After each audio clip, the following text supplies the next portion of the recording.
Hit it. And now, theoretically, we should be live. Red alert. Who's to say? You know, the people out there. I mean, we may never know unless you tell us. So everyone text 019424 616 448. Let us know if we're live right now.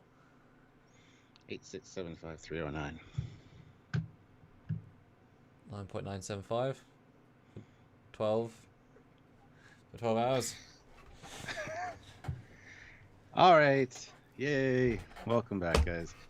Yes. So, yeah, this is going to be a top 10 battles. Now, yeah, I was really straining my brain to remember battles and stuff and looked at a few lists and was kind of like, okay, it's all visual noise to me, a lot of it. I remember a lot of little moments from these things, but I'm just going to do the caveat right now that mine are in order, but they're like, to me, the most memorable and most enjoyable to watch. Not necessarily the best battles. So they're a personal favorite list, as we tend to do here. So just want to put that out there. Makes sense. And I was definitely, quantifying what is a space battle versus just there's that one shot from TNG. That a battle? It's like, well, it's one shot. So that line is quite an interesting line. But I as we often have, it's our personal interpretation of the question. What are our 10 favorite space battles for any reason? Yes, and we will be discussing reasons as we go through the list, obviously. As long as you can justify it. Now, people can laugh at both of us, but as long as we can justify it.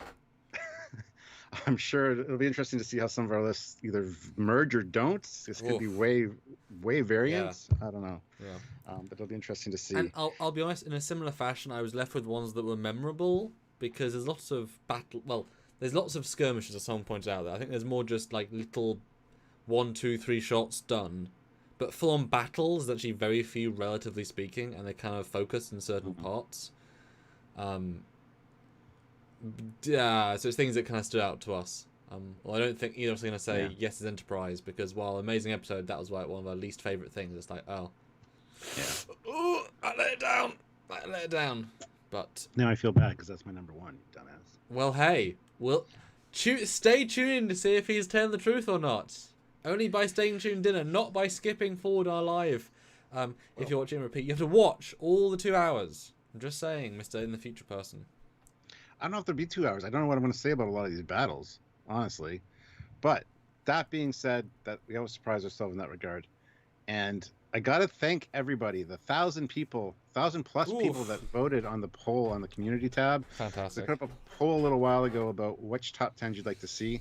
This one won hands down. I forget the percentage now because I was just reading it to Samuel. 46% of over 1,000 voters wanted to see this one. So we're bringing it to you here. Hopefully we don't disappoint. And thank you to everybody that participated in that, because that means a lot. Those in community tab interactions, the likes. Speaking of, hit that like button with 80 people here, 47 likes. And we did have a super chat before my thing refreshed, but glad I got a screen cap of it. Tom Zeros, 48, puts in $5. Thank you. I won't be able to attend to the stream, but I need to pitch in. My best battle is our Sacrifice of Angels and the Bazan Rift. I don't remember the Bazan Rift. That's the Nemesis. Oh.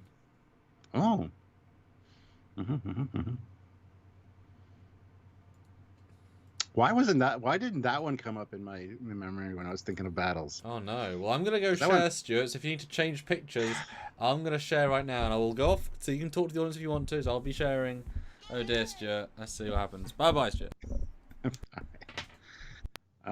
No, I don't think I'm going to change anything. But guys, hit that like button if you haven't. 76 of you here, 51 likes, which is awesome. And if you want to put out your favorite battles or get in touch with us in some way so that we read your comment or question on air, super chats are a great way to do that and get recognized, as well as PayPal. If you send a PayPal, just make sure you tell us in the chat that you sent it. We'll read your comment or question from the email after we get notified that you've done that. But we would definitely like to share your opinions with everybody else. So if you are able to, please do. It helps us. It supports the channel and makes us feel loved and that's important, I guess. So yeah, the definition of battles is going to be quite interesting. Anything that's engaging and memorable, I guess, and it'll be fun to see what we got going on there. So anyway, guys, if you want to support us another way, you can join the channel at the rank of Commander, Captain, Admiral, Fleet Admiral, or Federation President. There's a join button down there beside the subscribe button. First of all, make sure you're subscribed. Make sure the notification bell icon is clicked to all, because YouTube is notorious for not notifying people. That actually helps, and it does help the algorithm as well. It helps out the channel in some small way. So you're showing your support that way, just by hitting that like button and the notification button and making sure you're subscribed. Definitely make sure you're subscribed, though, because a lot of people are getting unsubscribed, which is a bit of a bitch, and they're regular followers of the channel, but they're also not getting any notifications or new videos coming up in their feed. They don't understand why. They go and check, and it turns out that YouTube has in fact unsubscribed them. So not cool on YouTube's part, even though they say adamantly that they do not do that, which I call total bullshit on. But anyway, so yeah, and also there's a lot of links and stuff in the description below if you want to check out any Trekyards merch or get yourself some Eagle Moss ships, any cool stuff like that. There's a discount code, links down below, a whole bunch of cool stuff for you guys to check out and engage with us and help yourself out as well. So, and hopefully this will be a good discussion. I see now that Samuel has left. I feel so sad. My Samuel has gone away. It's okay. All right. So, but yeah, hopefully you guys will contribute to this list as well. Let us know your ideas, thoughts. And a lot of them for me aren't necessarily big, epic, sweeping battles necessarily. Some of them might be, but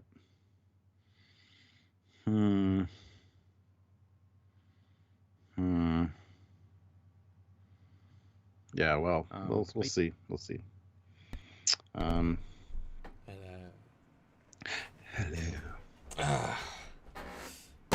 Yeah, I'm excited to see what you guys think. And Ozzy, yes, Reliance prefix code is 16309. Yes. Curses, Reliance. Curses on you. I didn't change any of mine. As much as I would have liked to include that battle in my original list, I'm going to stick with what I got. So. Yeah. You just can't call it one of your favorite battles of all Trek. I can't. See, that's the problem with these things. I don't have the full lists of battles in front of me or whatever to review, so I'm going by memory. I'm going by what other people have said. That's why memorable. Like you said, that's why if it's memorable, it's memorable. And the ones that aren't memorable for a reason. But that one's memorable, and I didn't remember it. Because you're an idiot! It's like one of the biggest battles as well. Because they were in a movie with CG. I know. But I'm going first this time, guys, because Stuart went first last time. So let's talk about my number 10 and my 10 list. And I didn't actually write the names of anything. So I'm just going to say what episode they're from and talk about them. But like you said, Stuart, I went with pure gut reaction. So my number 10 on my list is the Message in a Bottle battle. And we'll call it Prometheus Rescue Battle. Now, it is several shots, luckily, so I think it's fair to call that a battle. But in terms of, obviously, one of my favourite episodes anyway, but in terms of the actual battle itself, it's unusual because, A, it's fighting Romulans, which they didn't do beyond a certain point. And you never saw CG Federation versus Romulans ever, because they were good guys at that point. So this is like one of the only times you see a direct CGI battle with things moving. You get a brand new ship Prometheus, you get the Defiant, which isn't the Defiant, which is very, very rare. It only happened 3 times. And it's doing some cool things. You get to see Akira. And each ship has some weight to it, which you lose in DS9 when every ship is flying around doing its own thing. They just feel like a squadron, whereas each of these ships should feel like a battleship in itself. There's a bit of strategy, there's a bit of misscaling, there's a bit of whatever. And while it hasn't got that many shots, as most of these battles don't necessarily, it's quite unique, it's quite well shot, it's quite well lit, and it's very unusual. It's kind of like the most advanced ships of the fleet versus the older Deredecks. And let's see how they go. So yeah, I've always liked this battle. Very good choice. Very good choice. It is unique. It's got the cutting edge ships at the Yeah. time, the new fleet as far as like Rick Sternbach's designs go, kind of taken on some older Dederdexes, and it is quite interesting because it's in a franchise that we haven't seen a lot of Federation ships. We've seen like one because it's for Voyager, right? Yeah, exactly. So to add some new ones in there made it quite unique and interesting. And I know that Prometheus is your favorite ship, so I expected this one to be on your list somewhere. But it's also yeah. cool because they also split and it does pew pew, and it's just they put a lot of love into this battle, and it's just really unusual. You get to see Akira in action, but it's like a hero you know, because they're never treated that way. So it's definitely and it's never explained who the Defiant is either. Just like, oh, it's not the Defiant. It's not the Defiant, obviously. It's just a Defiant. Yeah. No, it's cool. I would have liked to see more of this battle, honestly, but to see the Prometheus separate and kind of have that tactical assault mode was awesome. So, yeah. And it felt like, for the time, a non-expense spared. Like, they actually went as far as they could for the time and money. Whereas a lot of other battles just like, yeah, we can afford 3 shots. And it's like, great, they're great, but this one they, went that extra mile. So yeah, I like it. It's unusual. Very good choice. Very good choice. Thank you. And I knew it would be on here somewhere. So I didn't entirely thought about it. Like, it was in my second batch of things. I just threw out random things that I thought of, and I was like, oh wait, yeah, this one counts. So it wasn't original. All right, my number 10 is Battle in the Briar Patch.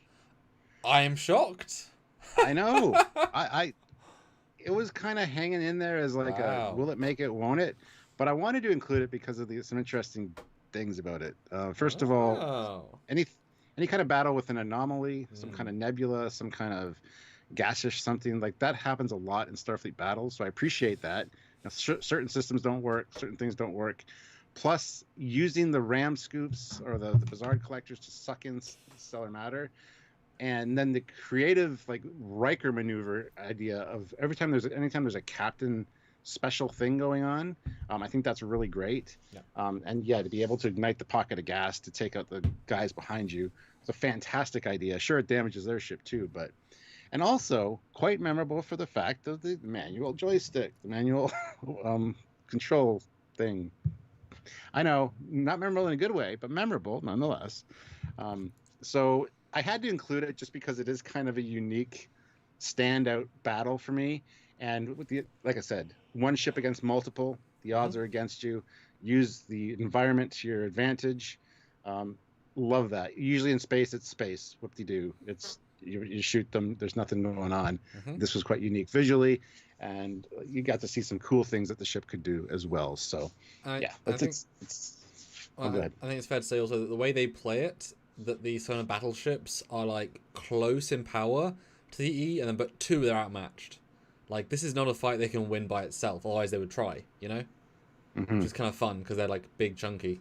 Yeah, and obviously it benefits from being the movie budget, which most of them don't. And for all Insurrection's limitations in CG, they do the clouds very well. They look great. And even the smoke and stuff they're showing, that looks great. I mean, it sells what it's doing. It's more just the detail of the models themselves, but if it's in this dark lighting, you don't notice either. So certainly the battle is the best part CG-wise of the entire movie, I think, but it's able to be darker and more moody. And I just wish the battle was like a scene longer, where we see the initial bit, where having a bit more, phases and phone torpedoes, because the E doesn't do anything except the maneuver. Like, there's no big pew-pew, torpedo, and then it retreats. It just goes straight into, now we're under attack. And it's like, yeah, but I want to see the battle bit, not just the maneuver bit. So it was close. Yeah. It was close for me, but and that's another thing. Yeah. That's another thing that kind of went to my judging style, is the fact that you hear a lot of the battles from inside the bridge with no visuals. Like, do this, do that, boom, there's the effect. It's like, this was actually, because it was a big screen thing, you saw the ships doing things, and that's important to me in a battle. So that's weighs very heavily in my decisions here. Which, again, I don't know why I didn't think of Nemesis, because there's some really good stuff there as well. Even an anomaly and something to deal with. I'm blown away of this over Nemesis for you, because you don't like this film. So I'm like, wow. Just because I don't like the film doesn't mean I don't like aspects of it. To be fair though, it's still your number 10. So 10 for movie and 10 for battle. So I guess there's symmetry there. Yeah. I guess there is that. And also, one thing I like about it is that the ships have weight in this movie. in First Contact they do zoom around a bit, and while it can do that, it feels a bit light. Nemesis is kind of in between. This one, it actually has a real like battleship vibe, which is probably the most weighty it feels. It can't do big swoops because it's limited impulse. So yeah, very unique battle for sure. Well, we got a few super chats. Dave Stelzer, $2. Not the best, but the Beyond Sabotage one is fun. Is it a battle though? I don't know. That's an assassination. Yeah, it's a blowy uppy run. Yeah, it's yeah. I wouldn't say it's a battle necessarily, but yeah, visually quite good. It's like if they'd actually had the initial battle with the drones, with the actual Enterprise, it actually do more of a pew-pew, like maybe a capital ship as well. That would have been a battle, but that also just get ripped apart instantly, so there's not really a battle. Yeah. Matthew DeFreitas, $5. How do we make our overpowered Enterprise E unable to immediately destroy these inferior ships? Put it in a nebula. Yeah, like the game changers of the nebulas and things like that. I really like that because it does kind of make you have to think creatively. Well, sorry. I was going to say, and there's not a lot of that in gaming, unfortunately. I wish there was. I wish, like in Starfleet or Star Bridge Crew, you could use things in the environment to like tractor beam onto an asteroid and chuck it into a ship or something. I think that shows more creative thinking on the part of a captain and a crew than just using weapons all the time. So I wish that was more of a thing you could do. So, anyway. Yeah, and for this one, they do explicitly say that these ships have been fundamentally re-engineered and modified to work in the Briar Patch, whereas you shouldn't go above like quarter impulse, and they go half impulse. That's why all the gases are going to their impulse and like basically destroying them with drives on the inside, but they still got to get away. And so their systems aren't designed to work in this absurd thing. But like I say, I don't think they're so outmatched because the Sonar are dickheads, and I can imagine putting the best weapons possible and buying the best weapons possible. And they're not good looking ships so much as I can imagine there's loads and loads of weapons. And I mean, they have the outlawed guns. If they have one outlawed torpedo, what else do they have? So I think, like I said, I think 2 could actually beat the in a sort of standard fight potentially. Obviously, with a good captain, it's different, but obviously quantums make a difference as well. Once you start getting quantums in a battle, like I obviously had to rewatch these battles, and it's like sometimes in these shows, just like, oh, I guess 1 torpedo is enough, huh? Well, that was easy. That's the other thing. I didn't rewatch these battles. I didn't know necessarily what episodes they were from, but I just remember. Yeah, so my pictures might not all be super stellar, but that's okay. Well, and it's hard to get pictures of like moments of battle, especially when there are multiple shots. And I definitely I don't want to talk about them without remembering, because a lot of the battles are just battles for battle's sake. Mm-hmm. So you've got to be able to talk about why you like the battle for battle's sake. Yeah. But yes, I'm surprised. I'm pleasantly surprised. The Squadron Core says, how does Sonar get enough money to build a fleet of private battleships if only a few hundred left on Baku Homeward? And who designed them, built and crewed the ships, never mind its insurrection? Well, they've been around for over 100 years. They had advanced technology. They already had ships because they left. They had knowledge far beyond their realm. And they conquered some people. They had them as slave labor. They built the ships. They already had their own designs. They improved their designs. They sold Ketchel wiped the Dominion to get funds. The funds they traded weapons with Dominion to get weapons. They built a few ships, not a lot because they're not a very big faction. You're probably seeing 3 of like their 15 ships. So there you go, answered. So it's all in the movie. Like they're not a superpower. They're like a mercenary race. And Mark Lawrence, I love your little thing you did there with the Foley class firing and the explosion. That's awesome. Yes. I still don't have a horizon that you guys can use in those. Wonder whose fault that is. I don't know. I blame me. Good plan. My next choice is the battle from Deliverance. Does that mean anything to you? Nope. So this one is an Enterprise battle because obviously that one actually had CG. They actually had technically the biggest battles. Technically in terms of effects quality, etc. So this one I always liked. It's from season 4 when when Archer's on the planet and he gets injected by the augment virus and he goes all Klingon-y, and the Enterprise in Columbia in its very first mission are in orbit, and you get to see 2 NXs versus a D5 and 2 birds of prey, and this is the biggest scale battle against humans versus Klingons. I guess from now until TNG, because there's nothing in TOS this big or in TNG this big really, and the maneuverability is great. I love the pace of it. Having C2 NXs was quite satisfying. The maneuvers are fun. The CG is excellent. I like having the D5 feel so chunky. Like, yeah, NXs can't take out a D5. We can just about take on a bird of prey, which we've seen earlier in the season, but D5 is too strong for us, which makes sense. It's actually a dedicated warship, but by doing strategy and cleverness, they can kind of work with it. So I just think it's quite a long battle. Looks good ships, good strategy, and you never see this sort of thing. Not until Discovery do you see like this much CG and flexibility with Klingon ships. And I'm not going to give anything to Discovery because none of them deserve it. So this one's good. Yeah, I agree with all of that. I do like the CGI aspect of it, and the big battle feel to it. Because it's grounded. Like, at this time, this is a big effing battle. This is our entire fleet of good ships. Like, this is everything we have against a couple of Klingon ships, and yet they're that strong. So I just love the groundedness of this. It's good. Yeah, I don't have anything to add to that because that one didn't come up in my research, so I don't necessarily remember it. But Klingons versus Federation. There you go. Jarzia, $5. I'd have to put the Battle of the NXs and E2 on one list purely for the brilliant use of transporters. That's actually a great one, which crossed my mind, but then some other ones just kind of, beat it out a little bit. So it's inventive but not iconic. It missed the boat a little bit. If it was a nicer class of ship, if it was like 2 galaxies or 2 sovereigns, it would have been like, ooh. The NXs aren't quite as cool, but it's a good fight. Although you would think the E2 NX would be thoroughly outpowering it. Yeah. You would think the fact they can hold on that long is a bit like, I don't think you would, but whatever, it's fine. Squadron Course, $2. There were some surprisingly good fights in Enterprise. Oh yeah, absolutely. Yeah. And really great visuals. I love when the bridge gets destroyed and you see like crew members like floating out. Like, that's great. Because that wasn't, I would not call it a battle, call it a massacre. So otherwise it's one of the best visual like battle moments. That is a phenomenal.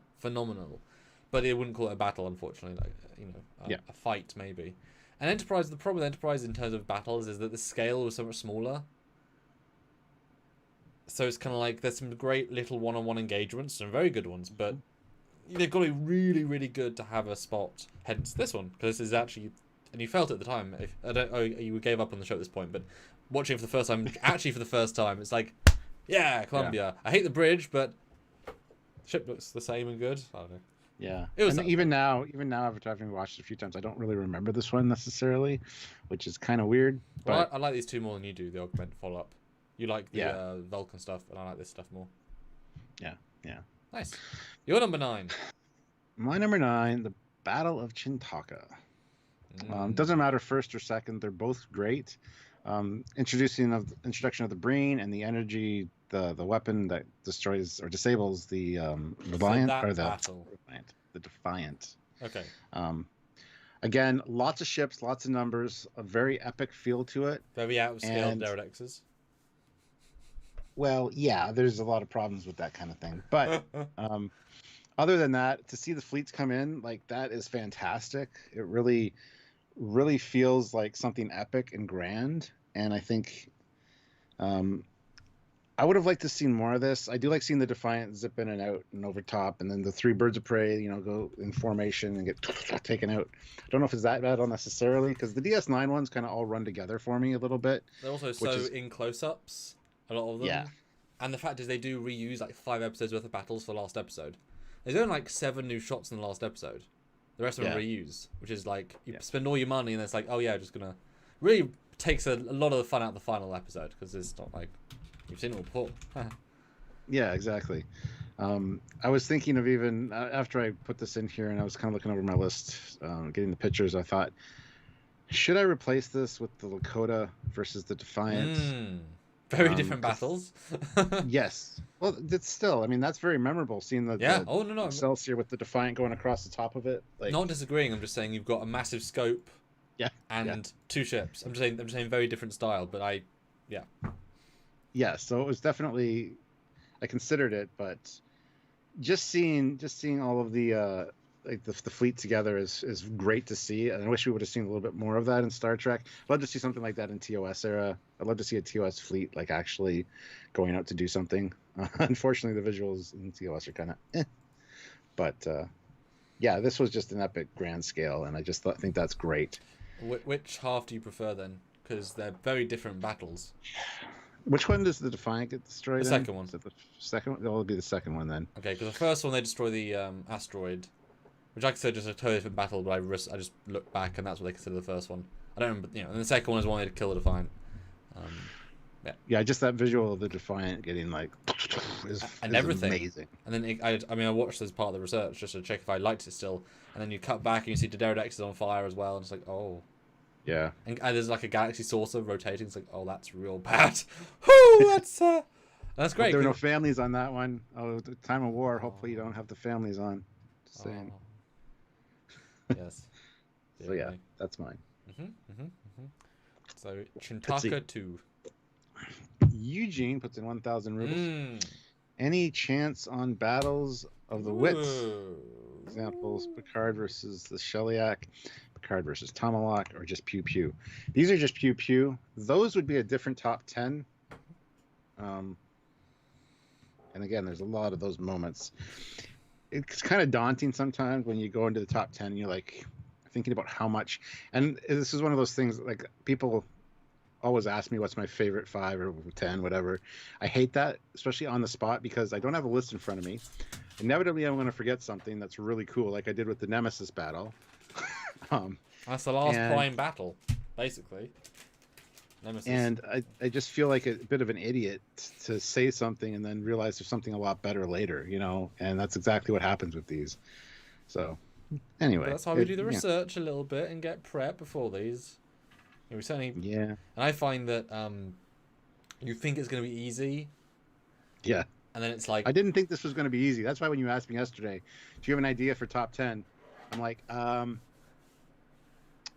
the battle thing. And I started going through my head with battles. Then I went out and did things, took the Camaro for a drive, did a few things, came back and went, I can't think of anything else. Yeah, battles. Because I was not looking forward to looking at a list of battles and trying to decide which would be my top 10. So because you guys judge us as well, and that's okay. You are here to judge us, and we're here to judge you for judging us, about judging you about judging us. Yeah, but Battle of Wits. I mean, these are space battles. It's not a space battle if nothing happens in the space battle. It's a confrontation, or let's say Battle of Wits. So yeah, you wouldn't class that as a space battle because there's no battling in space happening. But that's a good idea. Good idea for sure. Yeah, brilliant. Okay, cool. And guys, 160 people watching, which is phenomenal. Keep liking 95, and way more super chats if you can. Put in your thoughts of our top 10 as we go, would be good. So my number 8 is I don't know what I'm gonna call this. I guess just Battle on the Xindi Sphere, the last one. Well, yeah, the actual Xindi weapon battle. Now, this is great because this was obviously the end of season 3. They ran out of money, but you always do at the end of season a big thing. And they have all the Xindi ships of all different variations fighting. The scale of the Xindi weapon is something unseen in Enterprise. And so I remember those great shots of Enterprise X1 flying over, firing the last of its torpedoes, and they go boom, boom, and it hits. And there's so much scale that they're firing and it hits, and there's no impact because there's such a big weapon. Everyone's shooting, and it's something does visual effects battles. That would suck. I would hate that. It'd be great, but I'd hate it. And the fact that the Xindi swap side, just it's such an intricate thing, and so many models flying, and again at the time, I remember being like, "Wow, we got here. What are we gonna do?" And then being like, "Oh no, we're doing this level of battle. Holy shit!" Obviously, wouldn't be as impressive to say DS9, but for Enterprise, like, yeah, this is our top tier, top scale, and it's very much. In the vibe, it's like, if we don't stop this with a new weapon, we may as well be killed as well. There is nothing to lose in this battle, and so there's a very purity. And I think the same episode comes in the aquatics and stuff. Like, it's quite a broad battle if you kind of go into how many layers of battle, I believe, until they vortex away. But I just remember it's quite memorable It's some unusual angles that I really quite enjoy. 156 people here, 100 likes. Guys, hit that like button. Let's get up to 150 likes. We can do it. And yeah, super chat us with your opinions and stuff as well. Okay, so this is the final battle. Again, I don't remember a lot of it. I just know there's a lot of cool visuals with lots of ships, and I mean, there's petrol explosions. I know you complain about that in Discovery. No, it's different if the entire ship explodes. There's petrol in every ship, Stuart. It's just petrol explosions if a weapon hits the shields. On the surface of shields. Yes. Gotcha. There should be no impact on shields. Fair enough. Fair enough. Unless your torpedo's hitting, which is fine, but they're not. They're disruptor bolts. Energy beams aren't going to petrol explosions on energy. Go fuck yourself. Hard. Hey. That's mean. You're talking to me? No, I'm surprised you're picking out so many Enterprise ones. I kind of thought about Enterprise, and I honestly don't have any Enterprise on my list, which is kind of odd. No, I'm not surprised. I didn't think you would. Oh wow, it's not for hating it. It's No. Again, I don't remember them as epically as you do. Because I'm assuming you're gonna say TOS ones, and I'll be judging you in a nice way. So I'm waiting for the and don't say anything yet. But I'm kind of assuming like this one. I'm like, okay. So I kind of went for actual battles, but they're all memorable for different reasons. This is unusual for the time, and like I said, at the time it was quite oof, and a satisfying payoff. And it's hard to have satisfying payoffs with space battles a lot of the time. This was quite satisfying. But believe me, the rest aren't Enterprise. I don't think these are the standouts for me. Gotcha. Yeah. Well, my number 8, I'm not even sure if it's actually a battle because I'm trying to remember exactly how that ended. Well, if you can justify it to me, man, and the audience, hey guys, you judge. I don't know what it is yet, so I'm excited. Right. The Battle of Cardassia. We finally get to Cardassia at the end. There's not really a battle. Not a single shot fired. Okay. Hey, sell it to me, man. Sell it to me. Come on, the visual of Cardassia with all the Jem'Hadar ships and the Cardassian ships, and then the little defense platforms. It's an epic visual. That's what I did. It stuck in my mind when I saw a list. I'm like, yeah. I don't remember exactly what happened, but yeah. Well, you just described what happened. It's one shot. It's that shot. There's nothing else to the battle. That's it. There's one setup. Yay! Shouldn't even be on the list then. Replace this with the Nemesis one then. So okay, hold on. I'll get back. So my number 8 is the battle against the Xindi. You'll love it. You'll love it a lot. So Stuart, that was a very quick summary of my battle, because I think that's fair. What's your number 8? The battle from Nemesis with the Barzan Rift. Yes. Excellent. Yes, you get the lots of Dominion Predator. warships of that. You get the ship that's a Predator. Firewall cloaked. I mean, it's a threat. They're in a nebula. There's problems. They end up by crashing into the I can't remember the name of the fucking ship now. Dominion warship. The Jem'Hadar bug ship. The Scimitar. And yeah, seeing the new Romulan ships come in, Denatra saving the day, kind of. There's a lot at stake here, and it's a fantastic battle, which I obviously remembered right away and was great because it's like the last big battle on screen, and the Enterprise gets severely fucked up. Picard's quarters are at the very front of the ship, and he just yeah. I don't know about the Enterprise E, but in the E in the D, they're right above 10 forward. So I would assume his quarters are near the front of the saucer there. So I don't know. As the captain, I'd be like, all the shit that I got in my quarters. Well, no, you have a blade of hull armor. You're the only person. Your Defiant grade of blade of hull armor as your walls. You got this box floating out in space later at your quarters with everything in it. Right, because sir, your quarters is floating, but it survived? Well, yeah. It's made of Defiant armor. Yes, I know. Look, my flute is very important to me. My recorder, whatever it is. But no, this one introduced the Valdor and stuff, and it was great to see. So there you go, my number 8. That was my best moment of my day, I'm just saying. That was great. Jarzia, $5. The Defiant at least was like ripping a Band-Aid off. in Ethan on Stargate 1, they tortured us for half the episode on whether the Prometheus would survive. Norman D. Resler, $5. Voyager and the Vaudois in Dragon's Teeth checks a lot of boxes for me. If only they hadn't seen the last of them. If they hadn't seen the last. That was definitely my honorable mention. I rewatched it. I remember it being longer. Otherwise, it would have probably been on the list. But it wasn't longer. So, but it was very expensive at the time, is why I remembered it. I'm trying to think which that one is too. Like a lot of these don't instantly pop into my head. I mean, part of it is also for what they did at the time. You know, that was the one where they landed on the planet because they were being attacked in orbit by another race. They find this underground cave full of the Vaudois with all these fighters that are like 1,000 years old. They were the ones that used the subspace conduits to take over lots of quadrant or lots of sectors. And then Voyager has to leave because they realize the people are baddies at the end, and they leave. And then as she takes off from the planet, because they actually land, and it's like full CG, which is very impressive. As it takes off, they get shot at by all these fighters, and you see full CG city, full CG sky, full CG ground. And it's like, this is a lot of money, it's a lot of work went to this. A full, you don't do, ground-based stuff, and then they go into orbit and like shoot stuff in the atmosphere and in the clouds, and it's like, I mean, that's it, that's the entire battle. But it's like, wow, for the time, that's like, that is a ballsy level of stuff to do. And it's like shooting every single phaser array because there's like 15 fighters just spewing all over the place. Yeah. Squadra Course, $2. Wait, did you just retcon a Trekyards episode? No. It's on my list. It's right there. The thumbnail's right there. The one that's on the screen right now. It's right there. Number 8. Trust me. He's a captain. He'll never betray you. That's right. That's the Foley maneuver right there. My number 7, though, is once more onto the breach battle. Don't know what it's really called.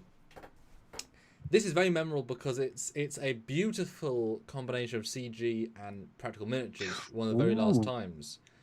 3 birds of prey take on a Dominion base, ground base, in the same way to the Voyager. Heavily ambitious. It looks absolutely fantastic. They start in orbit, they fight some bug ships, they go down to the planet. Excellent integration, very maneuverable. You get to see Burrells in an absurdly maneuverable way, but hey, why the hell not? They're more advanced. There's a shot where it like goes back up and it follows them. It's hyper ambitious and it looks fantastic. And this is a miniature set, and it blends in beautifully. It's just never seen before and never seen since. And it shows how deadly Burrells can be, because they're not, firepower horses, but if you can cloak and get up close past the shields, yeah, maneuvers, man. It's such a good, and it had quite a few shots as well. It's actually a reasonable length battle for Trek. So yeah, very good battle. That's a fantastic choice, man. I really like that, because you're absolutely right. Seeing them attack ground targets, definitely unique. And oh wow, I completely fucking forgot about that one. God damn, that should be on my list too. So my number 7. Did I do more? I think I did more research, Stuart. Oh, you did, absolutely, absolutely.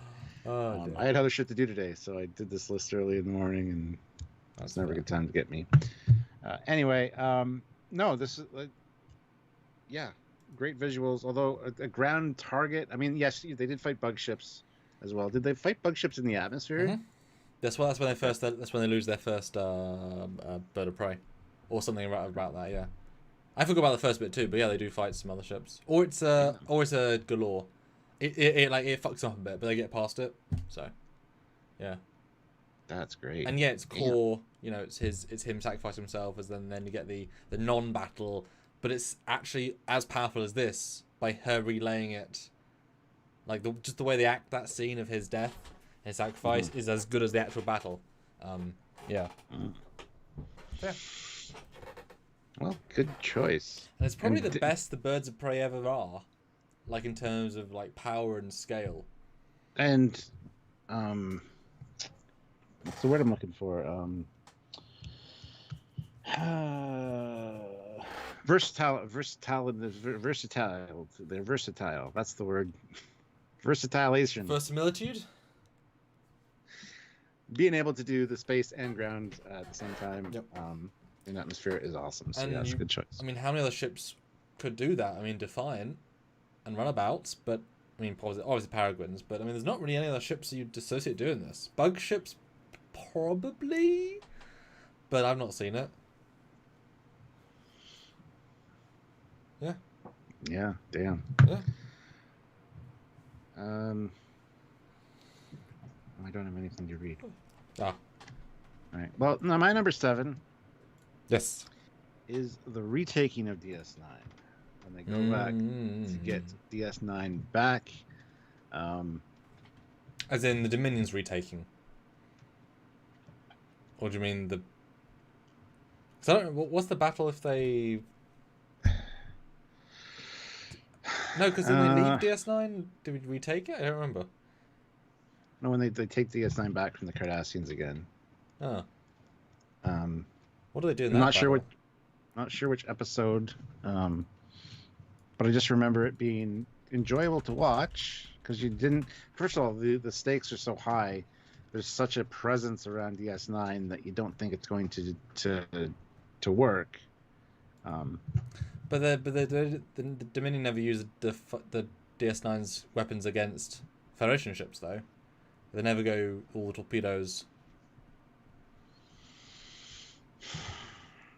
Well, maybe this was a failure on my part. But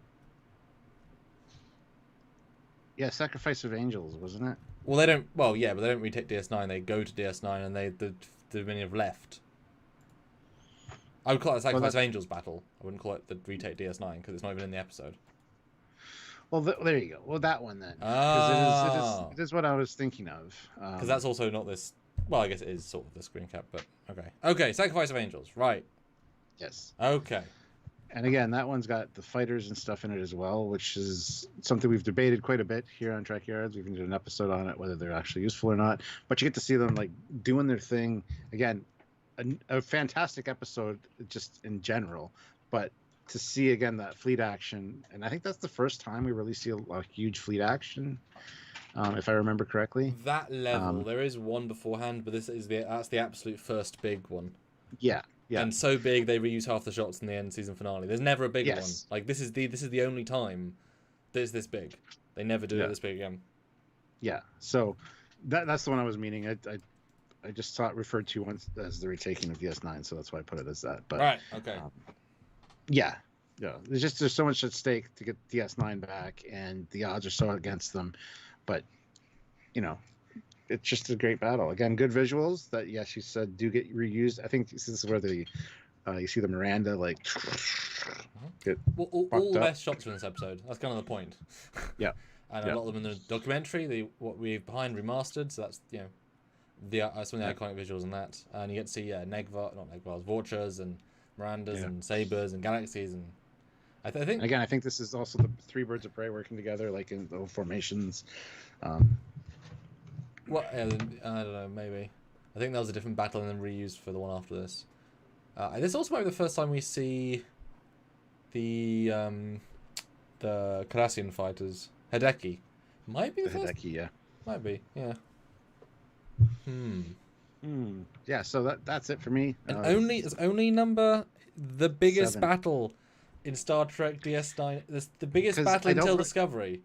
Wow. There's some good visuals, but like you said, they get reused. I don't remember the episode it was in specifically. I was Sacrifice of Angels was in my head, but I wasn't sure that was anyway. So again, personal lists, battles that when you say Star Trek battles that pop into my head. So yeah. And the thing about this episode, like a lot of the DS9 that I realized last year, is that nothing really happens in DS9 until something does. There isn't a lot of individual episode things. I'm trying to remember what happens in what. Often nothing, except like 5% improvements on storylines, which is fine. But so this episode actually is almost all of it just people talking and then a big battle. Yeah. Well, that's often fine, but they're just talking the same sets. There's nothing new until all the money goes to the battle. So you can see as cheap as possible with our current actors, and then everything in the battle, which is great. But yeah, what happens in the episode? The battle. What else? Yeah. Don't Call Me Shirley says, I think this is my number 1. It's a lot of people's number 1s. And I get why, because of the grand scale of it. And it hasn't been done bigger since, even Discovery or Picard. Yep. And especially before Picard. or after. exactly. Yeah. It's the biggest Trek battle, period. Mm-hmm. But that's not necessarily what makes battles in Star Trek memorable for me. Yeah. Oh yeah. It's a great visual, but like I said, it's just I wish there would have been more of it. Well, it's So also those battles, and that is the battle. It's missing a really big element, which is a sense of fleet. So we have the Defiant doing Defiant things, but they never cut to a Galaxy and the Captain also doing something, and like separate little mini yeah, stories. It's yeah, so focused on one thing that everything happening around them is noise, as you said earlier in the thing. And especially if you start looking at the battle, no ships outside of the midground are even firing.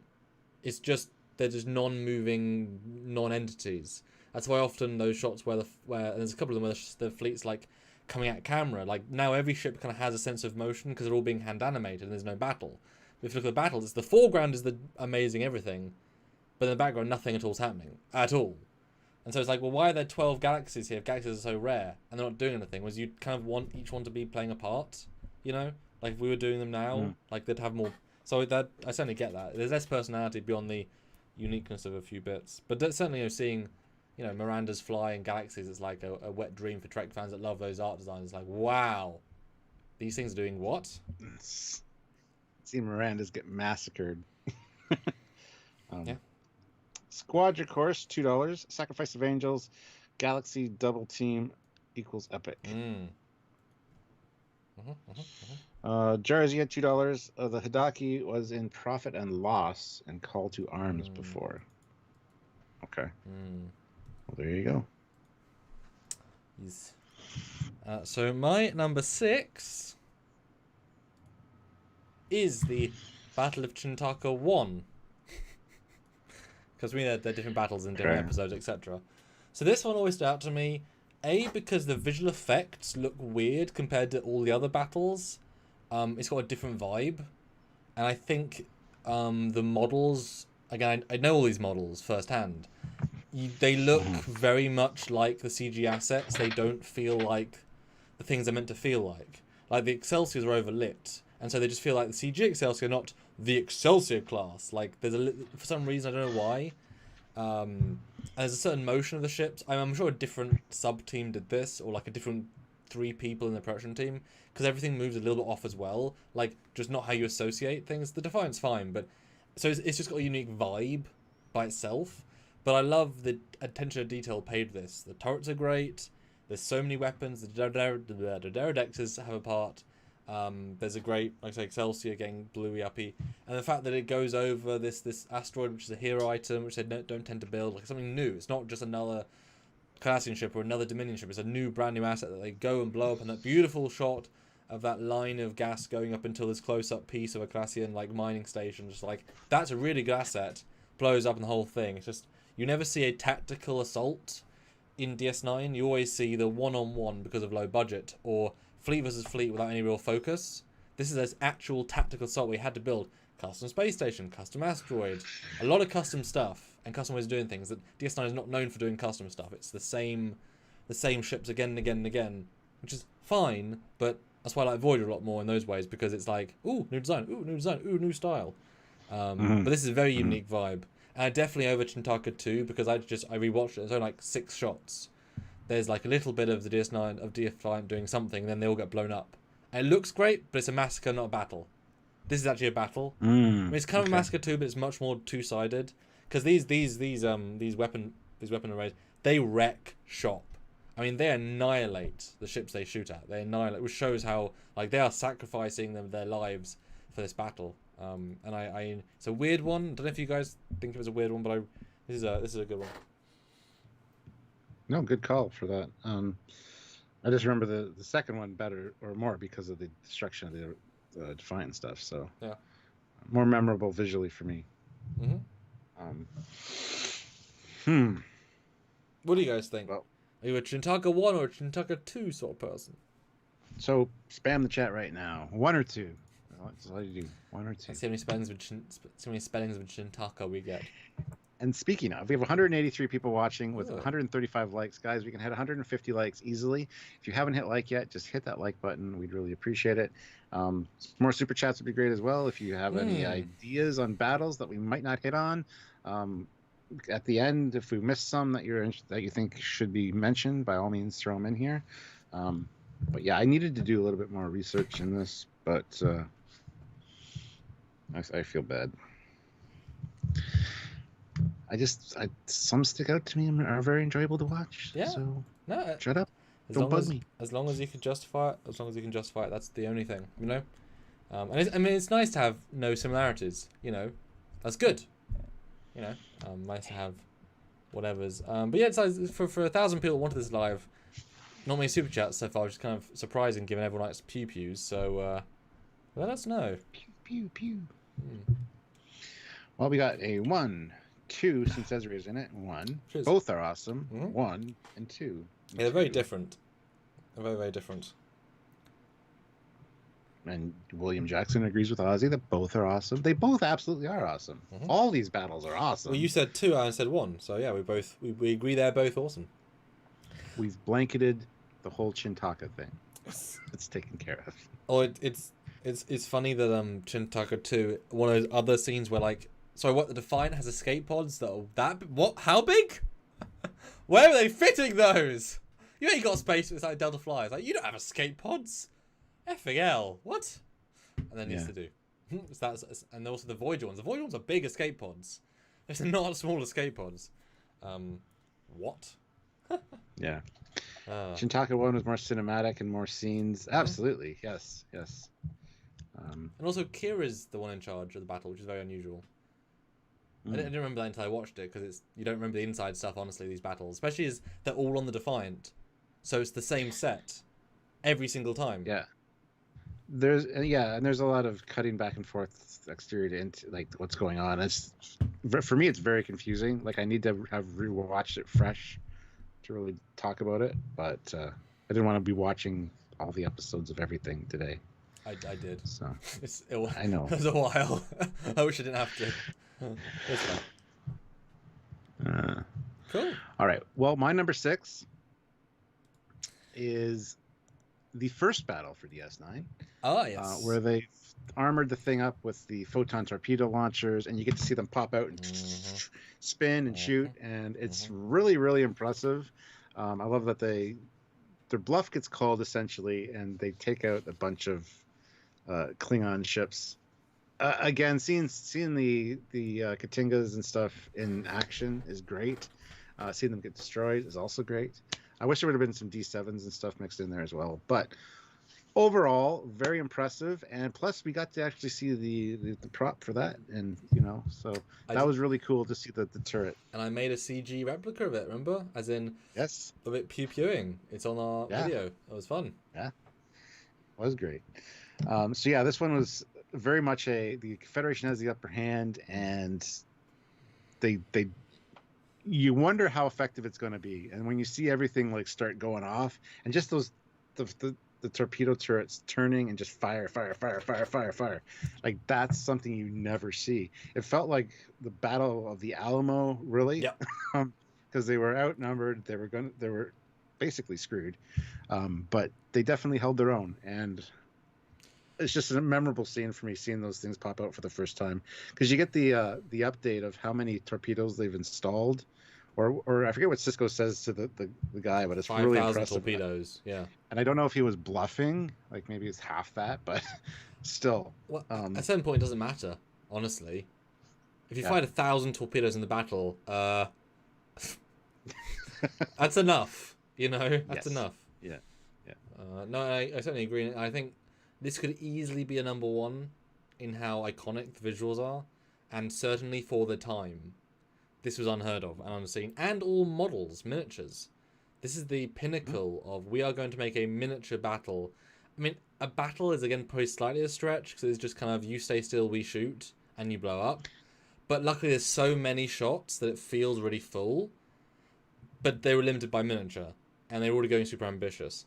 Although this makes me sad, like, the fact they then made peace not soon after this, they killed thousands of Klingons. Yeah. Thousands of Klingons for very little reason. Like, massacred them. That's as close to a Klingon massacre as you can get, especially in like TNG, or it's awful. How many Klingon houses came to an end that day because they didn't have kids? So they're just, that's it. Although, you know, what we learn most about it is Katingas have more belly shielding, please. 2 torpedoes can take you out, please. Reinforce. Please, seriously. Please. Yeah. Burrell's fine. Katinga's not so much. Always Kirk. Squadron course. You know, Star Trek 6 should have been just one more torpedo. Kirk/Chang could have really killed him. That's all it takes is 2. But Chang was on board the thing, so he didn't want to do that. Mm. Squadron course, $2. Don't feel bad. Talking Trek is always fun and good. Yes. I know, but I just feel like I don't know. These are very hard for me to put this in the top 10. I dreaded doing this because I don't remember where the battles happen or when they happen. I just remember visuals from them, and I felt like an idiot going into this. I still do. So hopefully it comes across okay. Although, an odd comment, Happiness Gnome. How can Trek Culture crank out top 10 Star Trek YouTube videos showing video scenes while Trekyards can't?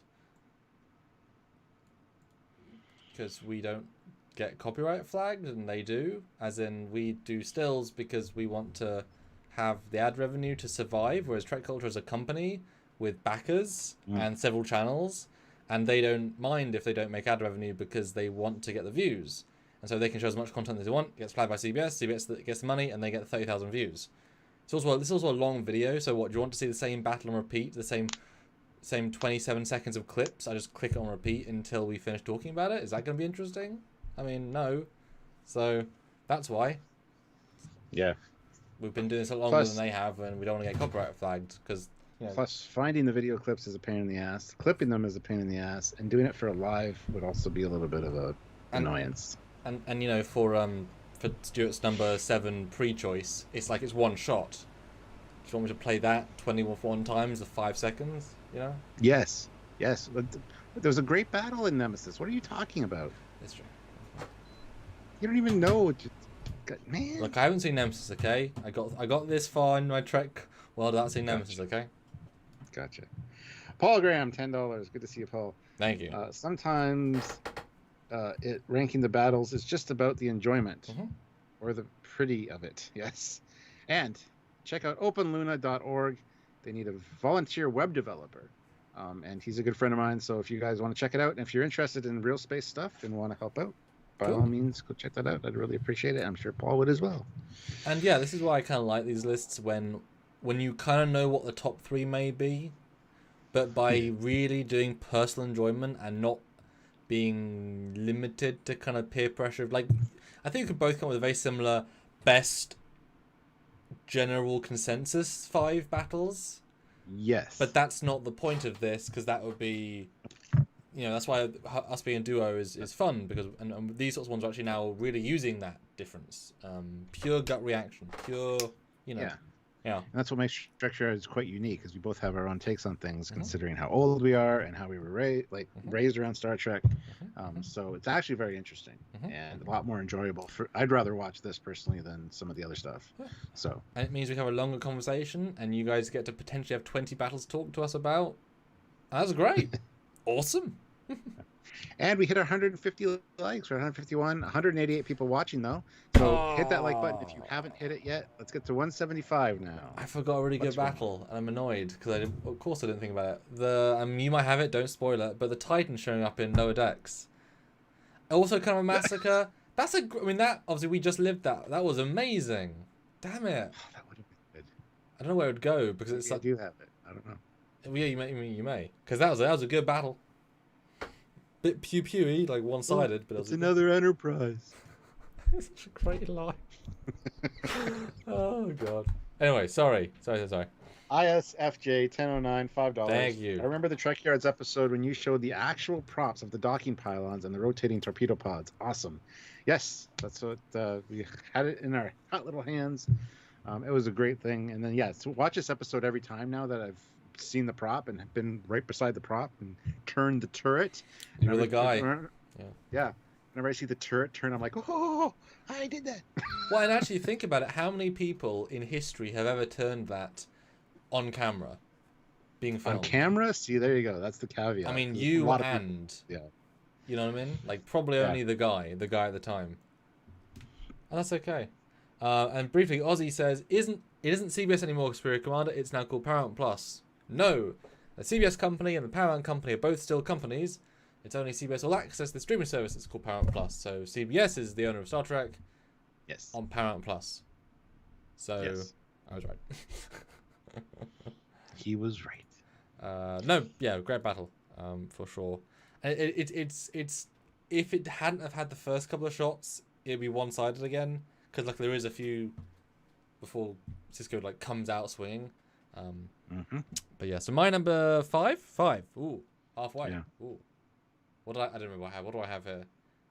Is my nemesis battle is Barzan Rift. Yes, number 5. I guess as I've joked before, the paper award, one up from I guess glass, from bronze to glass to paper, and this could easily be a lot of people's number 1. And I do not begrudge you for number 1.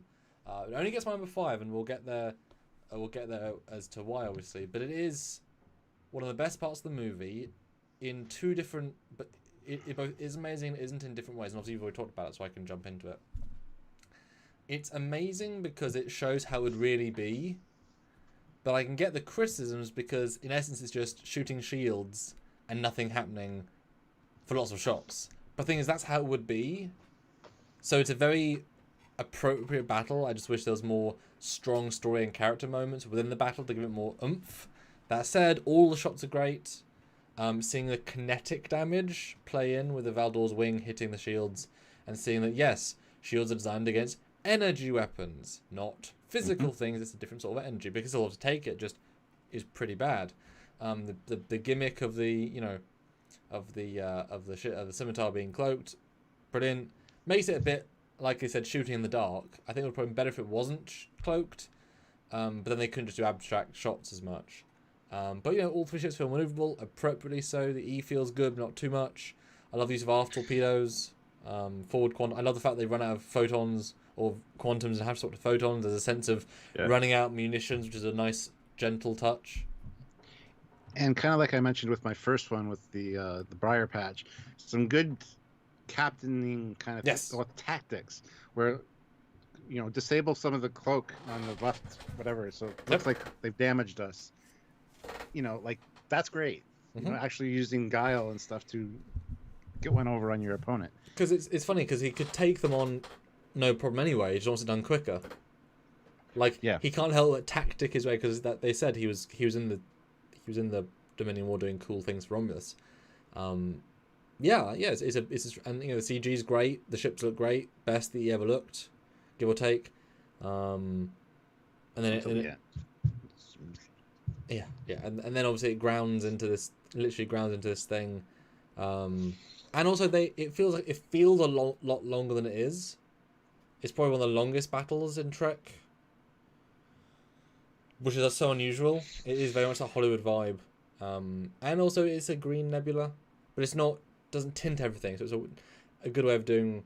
Whereas like the Discovery season 3 base, everything's black and tinted. It's like they kind of force themselves into a very specific niche of lighting, whereas here they said, we'll make it green, but the nebula's far away, so it's fine. Easy could be number 1, but I do think I think it's definitely one of the best. Yeah, I would agree. Glad I thought of it and came in number 8 for me. Good choice, Commander. All right. Well, Eugene puts in 500 rubles. So they've only got 47 torpedoes. Ha ha ha. It's Voyager torpedoes. Ah, shit. That means after they fire 100, there's still 100 more. Captain, we're out half our torpedoes. How many have you shot? 3,400. Oh no. No, torpedoes aren't that hard to make, okay? We know they're not that hard to make. They're not. They're very simple, actually. They just take resources, and if you dedicate time to... It's like if you bulk get resources, you're fine. It's fine. No problem.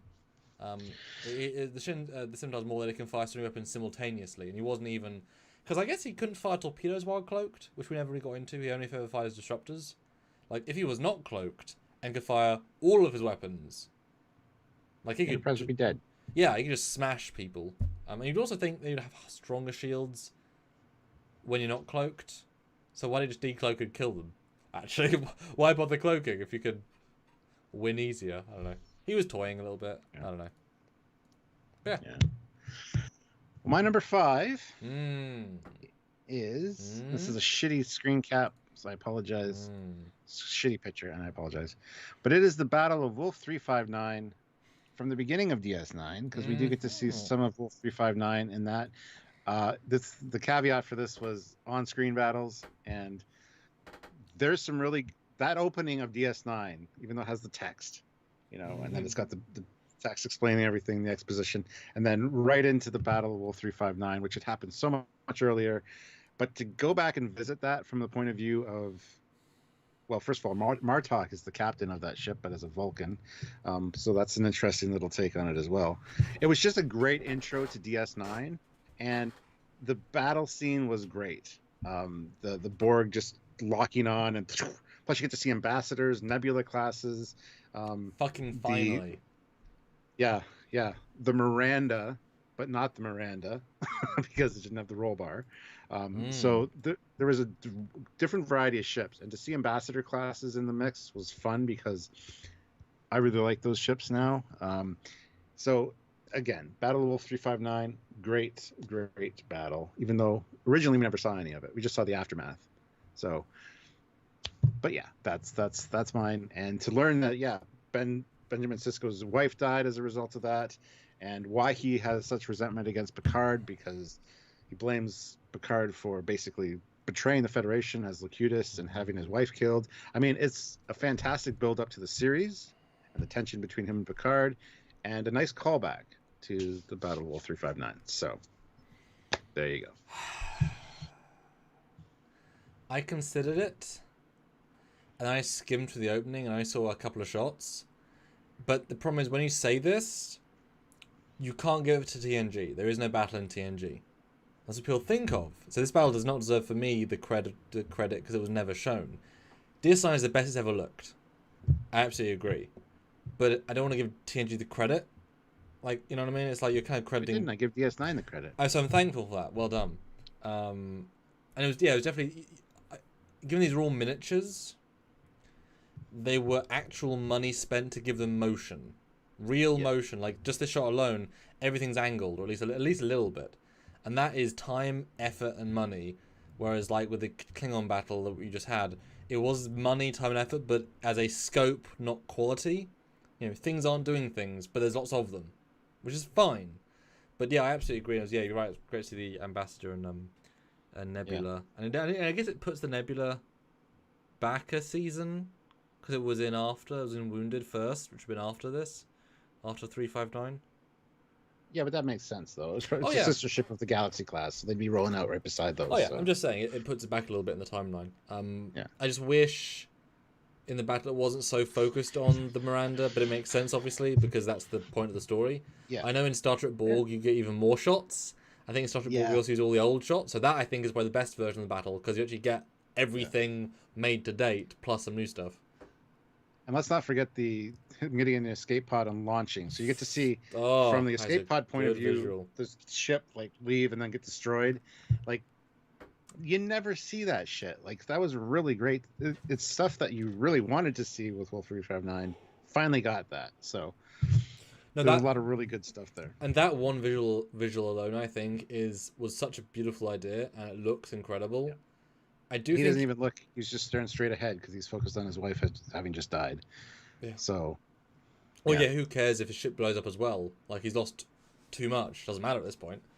The only thing I'd say about that is that I never quite got why you'd give him around 2 giant escape pods.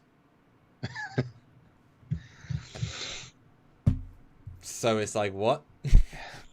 But apart from that.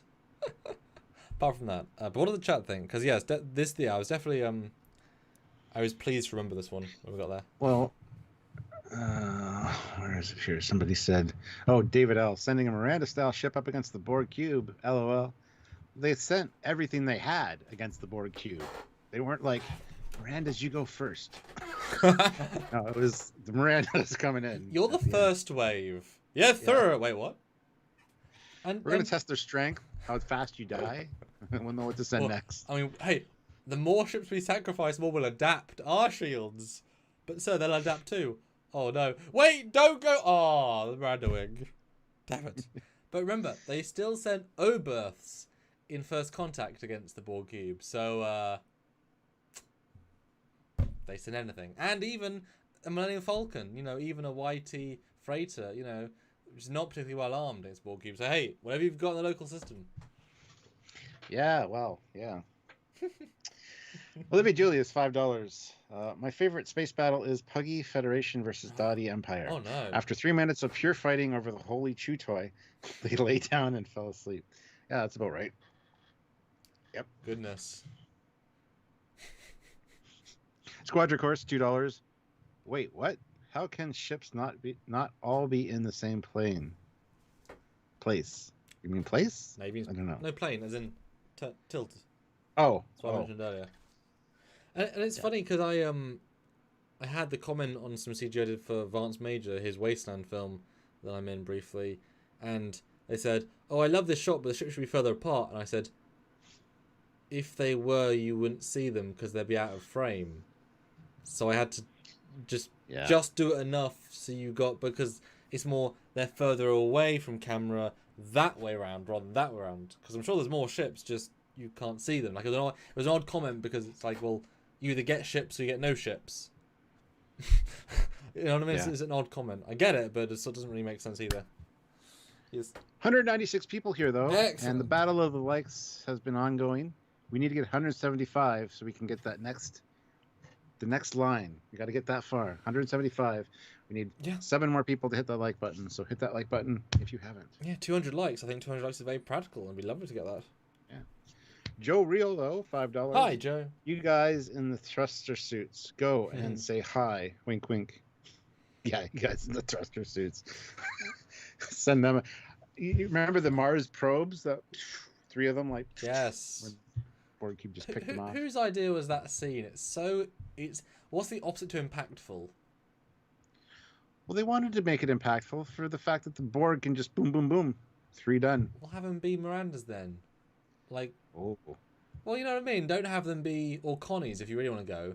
They're just like little pods of who the hell are they? It's like, that scene is the opposite to an orgasm. There's 0. There's a -0. It's like, okay.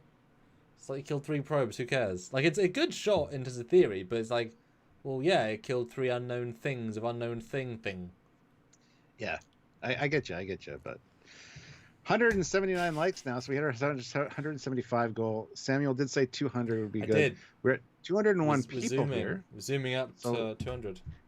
Hit that like button, guys. Let's get to 200. I think we can do it. I know we can, actually. Yeah. Jersey at $5. Let's face it, the Federation has an agreement with the Borg to occasionally help them retire their older ships. Saves on paperwork this way. Hey. Oh my goodness. I agree. There's some kind of conspiracy going on there. Well, same with the Dominion as well, obviously. Yeah. Cisco was like, now Defiant 1, it's old now. I've had it for 2 years. We want Defiant 2. Defiant B, destroy it, please, Breen. Okay. And then, wait, you're not going to call it Defiant B? What was the point then? What was the point? Or Defiant A, I guess. Yeah. All right, excellent. So, my next one is, what are we on? 4. Ooh, we're getting close. My number 4 is the Mutara Nebula fight between the Connie and the Miranda. Also, I think just like Sacrifice of Angels and Nemesis also could be on Pill's number 1, depending on their logic. Same with like Balanced Terror if they really wanted to go a certain way. But this was actually the first space battle. Honestly, we ever got. Okay, fine. The Katingas shot some guns at a cloud. They ain't no battle. Another massacre. This is the first battle we actually ever got. Although I include the entire battle. I don't include the Mutara, but I include the entire battle. It's very unusual and definitely breaks what they can do in later canon, as in they're more maneuverable than this. Obviously, got the caveat that Khan is not a pilot in any way, so he can only move it like a tug. But Kirk should, I guess, know better, really. But it's fine. They're older ships, or they're not as capable at this point than pre-refit. But it's a good battle. It looks pretty. The ships look beautiful. It helps to have gorgeous miniatures they get very closer than later episodes in CG terms. It is weird to have pulse phases the way they do it. It feels very weird, like weapons they invented and disregarded that don't link to anything. So it feels a little bit distorted from the canon a smidge, but the use of torpedoes is brilliant, and it's a great example of how a one-on-one can become something way more interesting when, and even people argue that the Miranda should win because it has more weapon emitters. It's actually a more heavily armed ship. It was supposed to be, much more powerful than the heavy cruisers. Whereas I would think because you got, just the fact that you have more power means you have more power in your phases, and that should be enough, or whatever. But it's just a good fight. Like I say, the very first space battle, and we don't really get a space battle of this quality again in the feature films until they move to CG, because they don't use miniatures this way ever again. So this is like the epitome of one-on-one miniature, then the epitome of one-on-one CG is Nemesis, and the epitome of, you know what I mean, they've got certain bars, and they're never going to go back to this bar because they're not using miniatures again. So this is the bar for miniatures. But yeah, there you go, number 3 or 4. What did I say? Number 4. Okay, It's number 4. Yeah. Just misses bronze, and crucify me if you want to. Yeah, like you said, first battle, and very well shot, very realistic in the sense that it was from a naval standpoint, battleship versus battleship or sub versus sub, depending on how you want to look at it. Even the blindness of the Mutara Nebula, again, made that sub feeling like you're listening for any little noise, you're looking for any little thing, and that's really comes through when you see like the static, and all of a sudden you see the Reliant like right in front of them. It's like that. It was very suspenseful as well. And yeah, I like your what you said about getting really close to the miniatures, and this is kind of like the only real good miniature battle we ever got. Plus, it's on the big screen as well. So very suspenseful, very well done. And yeah, it's not all in the Mutara Nebula. Like, it starts before that. Friendly versus friendly. Like, what's going to happen? Shit, we got caught with our pants down. I kind of like the inclusion of the pulse phasers, honestly, because what's more, it'd be worth a good discussion, actually. What's more powerful, a weapon that's a constant beam of energy, or one that punch? You know, like the Defiant eventually had pulse phasers as well, for the same reason. I think it's like you know, boom boom boom. But I don't know if you want me to interject there at all. Yeah, sure, go ahead. I mean, I guess the difference is, though, is that in this version, they clearly were still trying to do phasers, but they want to do their own thing. So they're just phasers that are sort of broken up. Whereas pulse phasers are clearly a small pulse of energy, like it's trying to be something specific. This doesn't feel like pulse phasers, even though we classify it as that. It's just phasers that kind of go on, off, on, off, on, off, on, off, off. So it's a weird vibe. This is, I think it's a setting too. Like, yeah, I'm sure it is. You can have pulse or stream, right? Like, yeah. I think in the FASA combat simulator, you can say what you're using, because if the first couple miss, the next ones could hit. You know, that kind of thing. So, yeah, it's weird. I can definitely see it as being, it's a scattershot approach.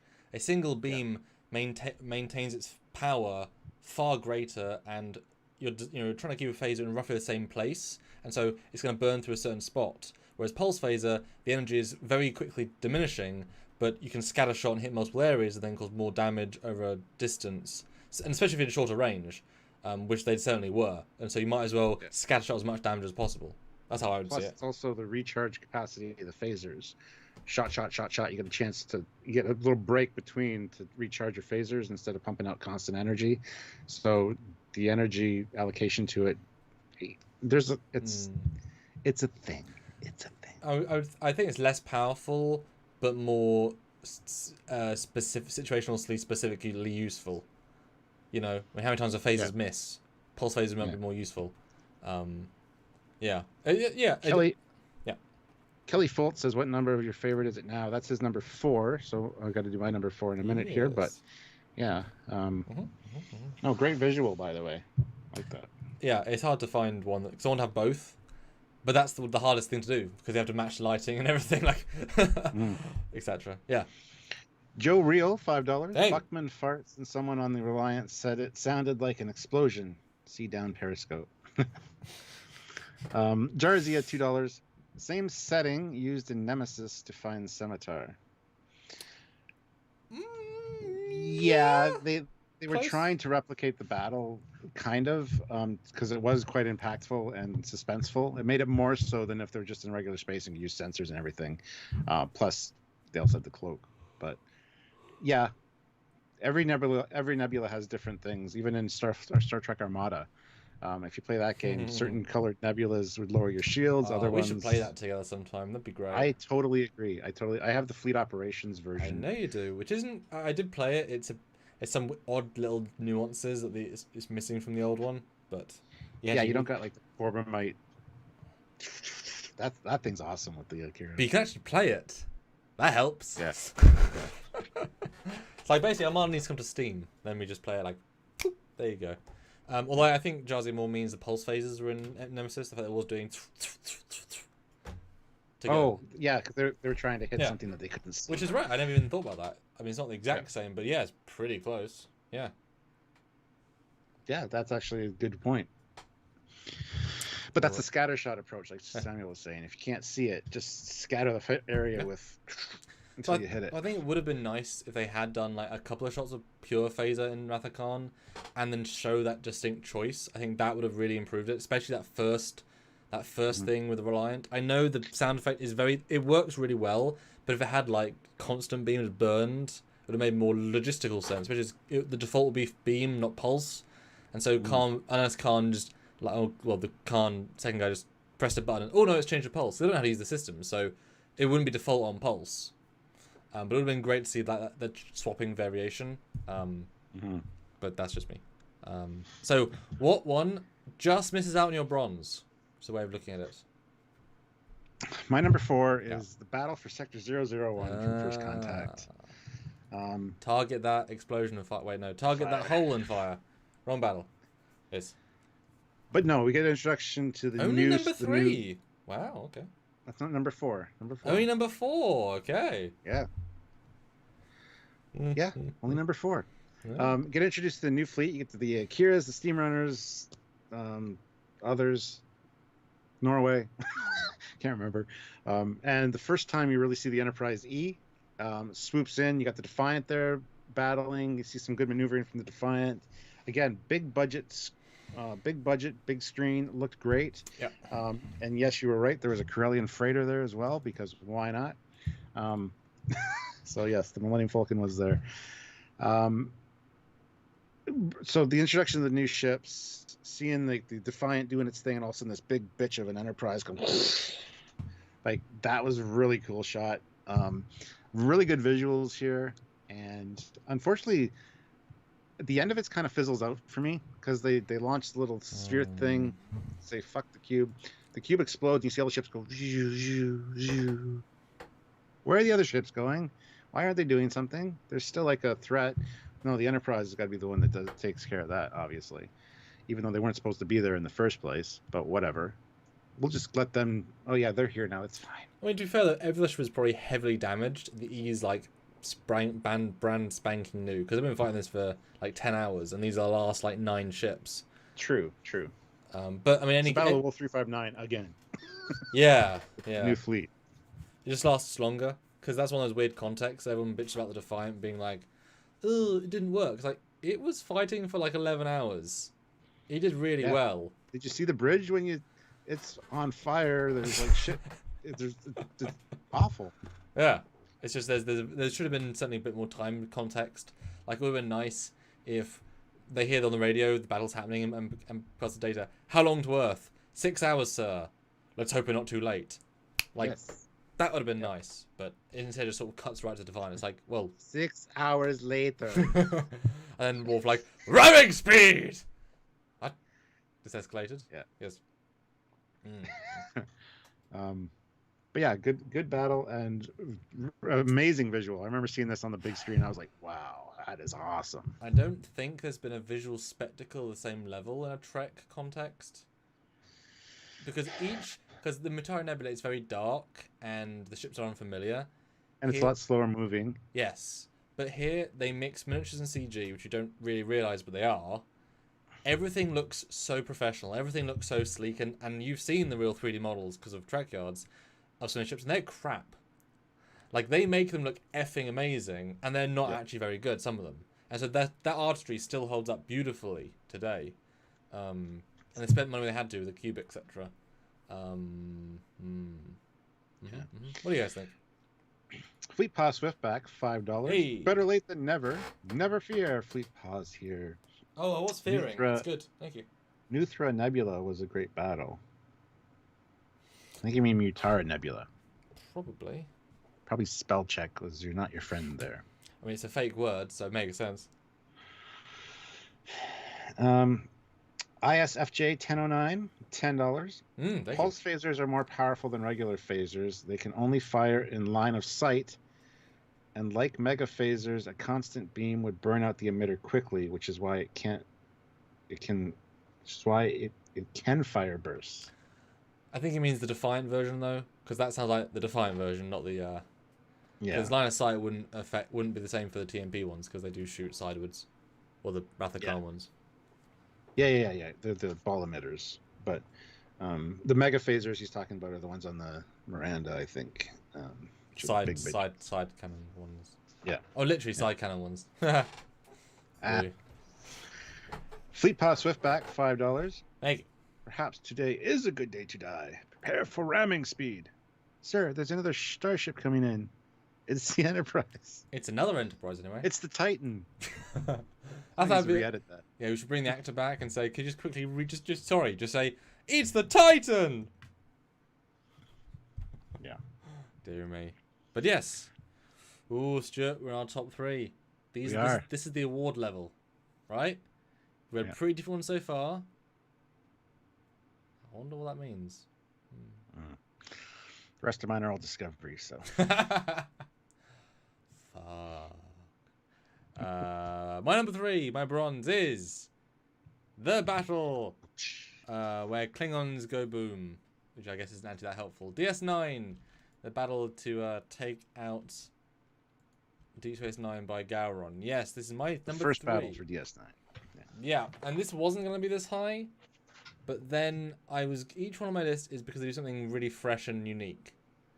Mutara is good for its time, but this is a battle that we would have killed to see in TOS or the TNG movies. What does a genuine Klingon fleet look like? What does a varied Klingon fleet look like, where they're doing lots of different things, beautiful shots, fighting against DS9, not effectively per se, and then obviously when DS9 opens up, that is a moment that you all remember the first time you watched it because it was so impactful as a concept. Especially as DS9 is the show where they don't go anywhere, but at that moment you're like, oh, that doesn't matter. That right now, that don't matter. We are going to do some kicking ass, and just it's so OP, and yet it never feels OP again. Really, DS9, the way they kind of project it, but it was, and because they put so much money into so many different shots, it's so memorable, and the miniatures and the use of the Katingas, which really are. While they are in the DS9 later battles, because the company did make a 3D model, they're never focused on. Here they actually get some real ooh, they are here, which is really good. So it's just a very, very unique battle. It's a massacre, really. Although even the ground stuff, the hand-to-hand, is actually good stuff too. It's actually a very well edited battle. It's one of the only ones. Whereas Nemesis, the space battle, and the inside stuff doesn't hold the interest as much. But there's a lot of good content in this entire battle sequence. But like I said, it's massive tinge of regret that they're killing so many hundreds of people for what amounts to one more week of reason or less. And it would have been nice if when Gowron put his thumb to that pad and said, "Okay, now we're friends again. What about the guys that you killed yesterday?" It's like, what? You know what I mean? It's a really dark. They met honorable deaths. It's fine. Oh sure, 100%. But that sucks. So yeah, just a really, really good battle, and it's amazing how dynamic it was considering the station stays still. Yeah. So yeah, number 3 actually gets there. Well, that was my number 6. So, but the battle to 200 likes is almost over. We have 3 more likes to go to get the 200. So nice. We have enough people here that we can do that. Hit that like button. Let's see how high above 200 we can get. That was a good segue, right? No? Okay. And yes, the Trexpert, I just did. Yeah. But yeah, like I said, I already talked about that one. But yeah, seeing DS9 do its thing with those rotating phaser photon things, which you never see again, unfortunately. I think we're doing it against the Dominion once, but obviously it's reused stuff. Yeah. Oh, okay. I didn't think we saw them again, and if we do, it's not as much. No, it's not as much for sure. Yeah.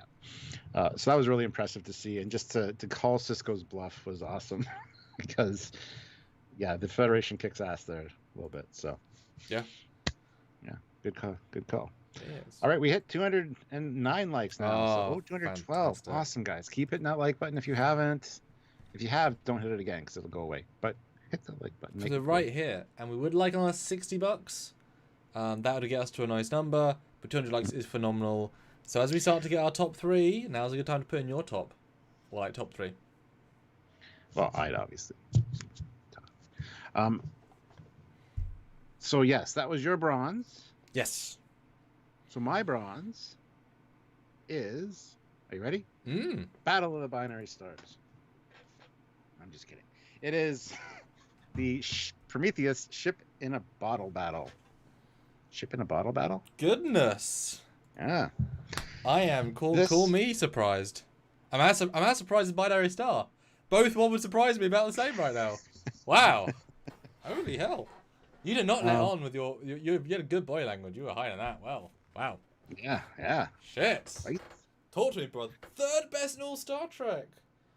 I think so. Well, no, not again. This is not an all Star Trek best battle. It's me, yes. Tell me because you get to see more of the First Contact fleet again. Like I said, you get some Defiance in there. You get the Akira again going against the Deredexes, and then to see this new ship, the Prometheus, split into 3, multi-vector attack mode was awesome. Like that is the pinnacle of new technology doing its thing, and it was so interesting to watch because like I said, this is Voyager. Used to seeing Voyager. That's the only Federation ship you see. Here to get the Akira and stuff back was really fun. Plus, there's some really dynamic shots of not just horizontal plane fighting. There's definitely some other stuff going on, and I think that makes it very special as a battle. Good episode and new ship introduction, but then getting the First Contact ships back. And again, I wish there was another, maybe a Valdor or something on the Romulan side as opposed to all just the Deredexes, but it was okay. It didn't exist yet, which doesn't help. I know, but I would have liked to see something different from the Romulans. Instead of the standard, this is the only thing we make. Especially with the sizing, because the sizing doesn't work in this episode. I don't know if you've noticed, they're thoroughly undersized. Yeah. And see, they definitely could have included an Intrepid class here, but then the producer would be like, the people, they won't understand. They'll be like, why is Voyager there? So, of course, that's why they didn't do an Intrepid. So they did pull out other ships, which I think was great.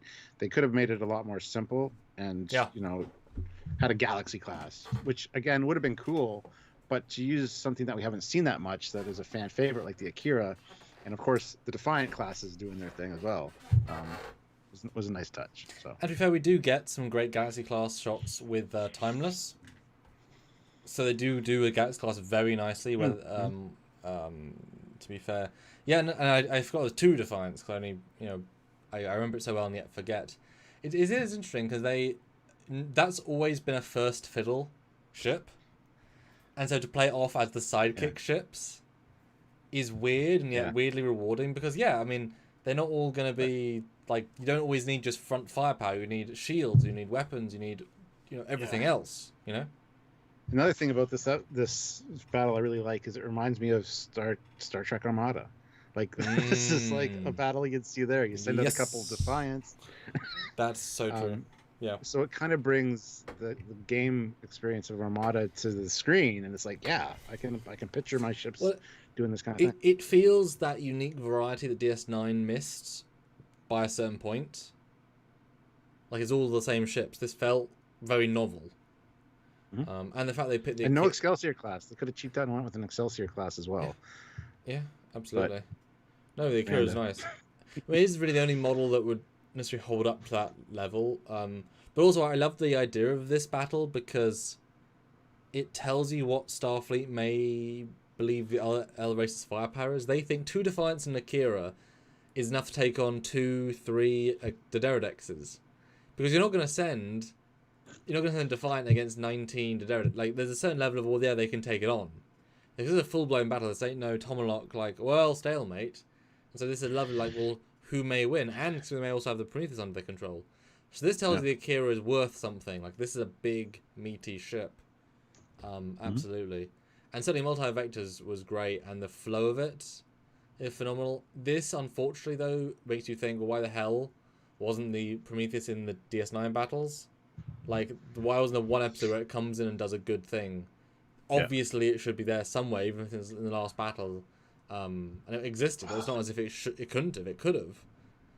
That would have been so cool. That's a great shot, actually. You should do for one of your fan films, maybe.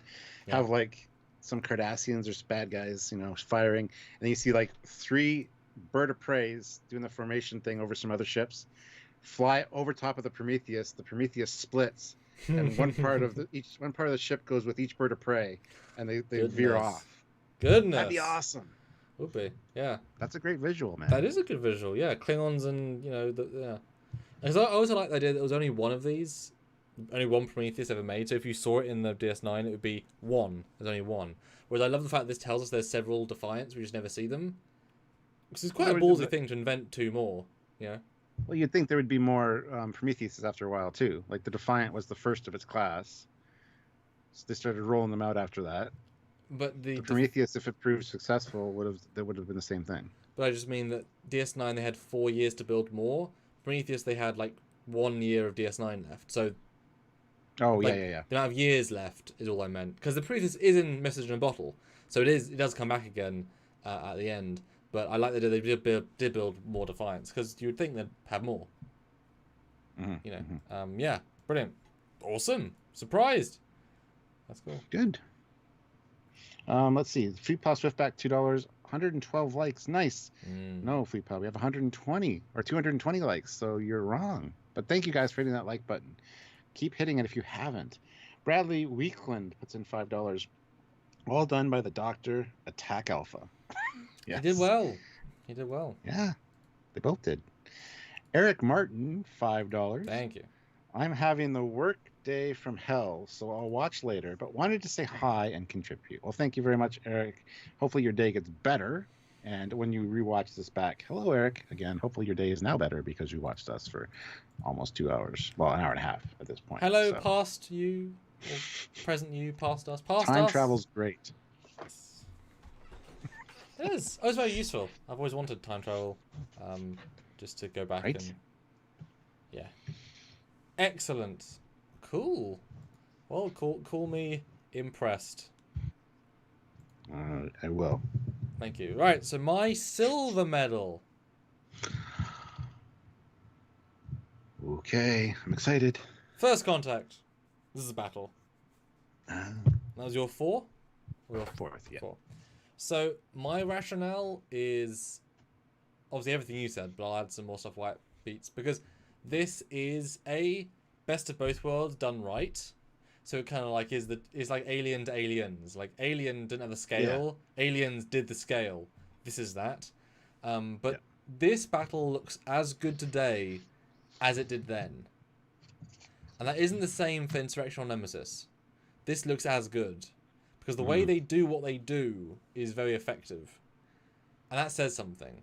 This is better than the Discovery battles. It's better than the Picard battles. It's better than the Lower Decks battles. And this was made almost 25 years ago. A lot of years ago. And again, considering how low res the 3D models were, it looks great. But the fact that this battle is, unlike all of Trek, where the epitome was reusing assets because it was cheaper. They said, F that, we'll invent 6 new ships. That never happens. And because of this, just because it's one battle, we got the Akira and the Saber and the Steamrunner in DS9. Because of this battle, if we hadn't have had this and ILM didn't make it, those battles would have been far less busy and far less interesting. Direct result. And without Generations going... obviously Generations would be made the way. You wouldn't have the Galaxy class, which would have been used otherwise as well. So without ILM, doing the movies, we wouldn't have had as big a DS9 battle. So thank you for that. My caveat to the battle, though, is that when you watch it, just like with DS9, it's a static item that doesn't feel different on any side, is the Borg cube. So it really only is just, we shoot a rock and keep in close-ups of good-looking shots. So as a battle, the first half is just we're losing with explosions, which is cool. Second half is, you're not doing anything, so we're just going to pew-pew at you. But it's because of the same as the DS9 battles. Yes. DS9 doesn't move. Yeah. It has that feeling, Yeah. So it would have been great if it did more, like if they were chasing it, or if it had launched some other stuff. Like, you could have made it more interesting. I know, obviously, the original script had a bigger battle, which would have been much cooler. But it achieved something we've never seen before, and not since. This level of sort of excellently crafted, beautiful battle, it's pretty unique. And the amount of little moments it has, we all call out the Saving the Defiant moment, the Akira torpedo moment, the E torpedo moment. Like, there are certain shots just like, oof, So yeah, it gets second because it is such a top tier, and just like TWOC was like the best of miniatures, but limited because they're miniatures. This is the best of miniature CG using miniatures and enhancing it, and CG and using. It was the best of those both worlds.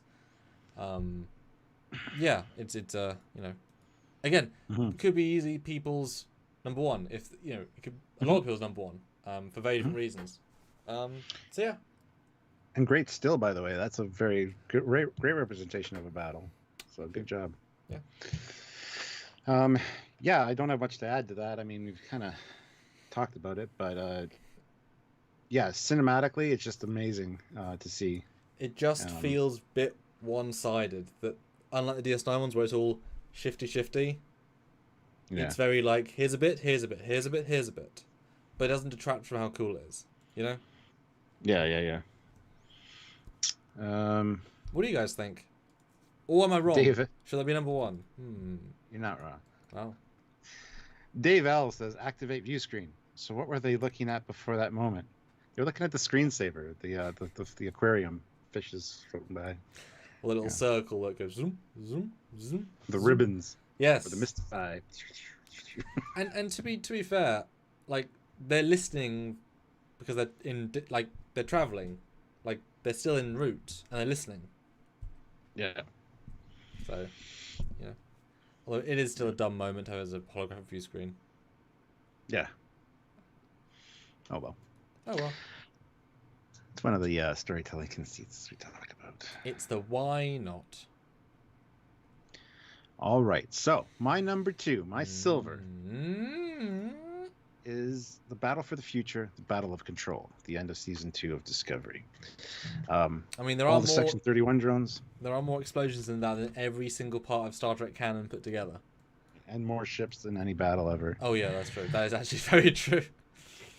I'm just kidding. My number 2, my silver, is the battle with Chang in Star Trek 6. It's Chang. It's awesome. It's seeing the Enterprise for the last time coming in. She's running on silent. Seeing the torpedo go right through the saucer. There's real stakes here. You even get the glancing blow of one like hitting the saucer and deflecting off, which you never see.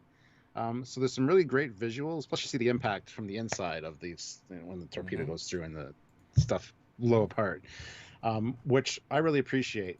The only thing I don't like is the fact that the bird of prey explosion, when that finally happens, is the same one that was used in Generations and everything else. But obviously this one came first, so yeah, this should still get the credit. But you're right, it is unfortunately now a bit of a joke. Yeah. And even the Excelsior coming in, you get to see Sulu in action a little bit. Now we've given them something else to shoot at. Aye, sir. That a good thing? I don't fucking know. We're gonna get hit. You know what I mean? Like 2 Federation ships against a cloaked bird of prey. Good classic dialogue. You got Christopher Plummer doing his thing. And it's just great visuals. Prick us do we not laugh, or prick us do we not bleed. And seeing the Enterprise go by on the view screen, like really close. Like that was really interestingly lit, first of all, and just looked really great. And knowing that this was like the last battle you're going to see this ship in, maybe the last movie you're going to see this ship in, it was really fun. I don't like it was kind of anticlimactic how it ended though, like fire torpedo, but then target that explosion and fire, and having Kirk fire, that was cool. Great music too. Great musicals. Yeah, one that really stands out to me, and you get to see Sulu in action with the Excelsior. You get to see the Enterprise refit doing its thing, and you don't normally get to see that. So it's up there for me as my number 2. I think it's fantastic. Yeah, I will spoil. It's not my number 1, so it didn't even get on my list, and yet it's your number 2. Yeah. Thoughts? I just like the movie era aesthetic. I like the refit, and it's something that I think really speaks to me. It's something I remember from when I was younger, and that's why it's one of those things that, battle-wise, I really enjoy watching. I wish there was more to it, honestly, but there is some cool stuff. Like the thing deflecting off the saucer was neat. Seeing it punch right through as well. It's like, wow, you never see that. So the reason it's not on my list at all is because it's that glancing blow. It's not actually a battle to me. It's a fish in a barrel. Because they're not shooting back. They're not firing phasers. They're not doing anything interesting until the last moment. So it really is just the same shot of the bird of prey firing, and then the ships getting hit, which each look great. They don't do anything, and then they win. It's a submarine thing with characters. It's not really about the space battle. Now, each individual element looks brilliant, but it needed to be actually a battle. This is where the scimitar one is the same thing, just betterly done as a battle, because they're allowed to have that dynamic. Okay. Like they needed Kirk to be firing full speed torpedoes like Bounce of Terror and do the depth charges to try and like get him, and then the Excelsior comes in and is like, we've got 5 more phaser arrays than you have Enterprise. Start firing. Like it needed actually to have some dynamic, because you're Kirk there and you're powerless. Excelsior especially, He should have been taking pock shots with the phasers to try to find them. Something like that added might have made it better. I agree. Like I said, there was something missing from it. I wish there was a little bit more.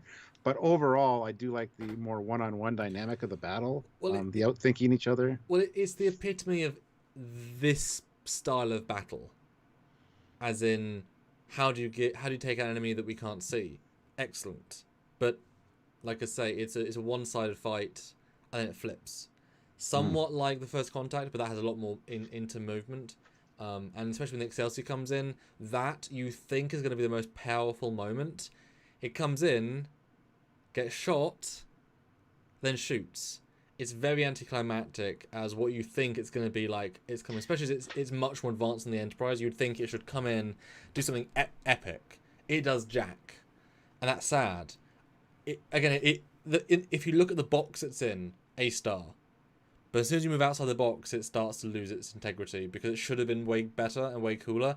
And this would have been a prime real estate to add like a fan remaster. Like take what they've got, add stuff in between. Like amp up the scale. That would be. So do it. You're the man to do it. I know. Now, guys, does that make sense? Like, I don't think I'm off here. And Matt John 02, it is live. This is not a recording. Live. We're talking to you, Matt. Yes. Hi, Matt. What would you like to know, Matt? Yeah, here's a chance. But yeah, like if this was top 10 most memorable battles, or top 10 most, iconic space blowy-uppy moments, this would be top tier. But as a battle... And Stanley's says more skirmish than a battle. Yeah. But and it's more about the people. It's more about Sulu and Chang and Kirk, and that's fine.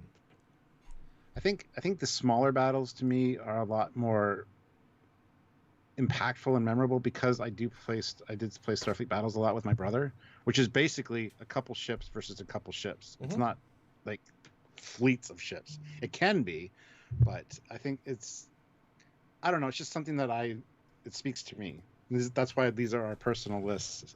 Well, this wouldn't be on a ranking if I had to rank the top 10 best battles in Star Trek, according to like what the consensus would be. This would not be this high, if on it at all. But it's me personally that I really remember this battle, and I look forward to it each time. Well, and like you say, this is a better battle at the time. At the time, this was blowing away cool, because every visual effect is gorgeous, right? Yeah. And it's such a good payoff to the movie, except, like, say, the end is a little bit quick, and certainly have the Bird of Prey be static. Should have at least been flying. Like, should have been dodging torpedo, the first torpedo hit by a second torpedo. Like, it needed to do something more than just stand still. I know it was cheaper to blow up standing still, but it feels like, I think Chang will be maneuvering, you know? Mm-hmm. Like, it's even hard to stay still in space. You gotta, like, keep your thrust, you know, just have momentum. So yeah, but like you said, it's because at the time it was more special. It's a climax to a movie, so you remember it, and it feels big budget. But the Prey is great, all it's great. It's just yeah. Bradley Weekland, $5. Thank you, sir. There's another ship coming in. It's Captain Jean-Luc Picard. We're saved. No offense, Worf. And Fleet Plus Swiftback, $20. I can see you, Kirk. Can you see me? Oh, come now. Be honest, Captain. Warrior to warrior. You do prefer it this way, as it was meant to be. No peace in our time. Once more unto the breach, dear friends. And also... Talk back. Ah, yes, the Dark Bear. And also, I'll back you up on the idea of the going through the source. So that's one of the most iconic single visual effect shots in Trek. Just haven't seen it since. Nothing of that level has been done. Yeah. So yeah, for sure. So what dare be our number one then? Goodness. I don't know. We got 2 more super chats first, though. Well, there you go. We have 232 likes. Can we hit 250? That's the next challenge, guys. Let's see if we can get there. Sergeant Montgomery, though, $5.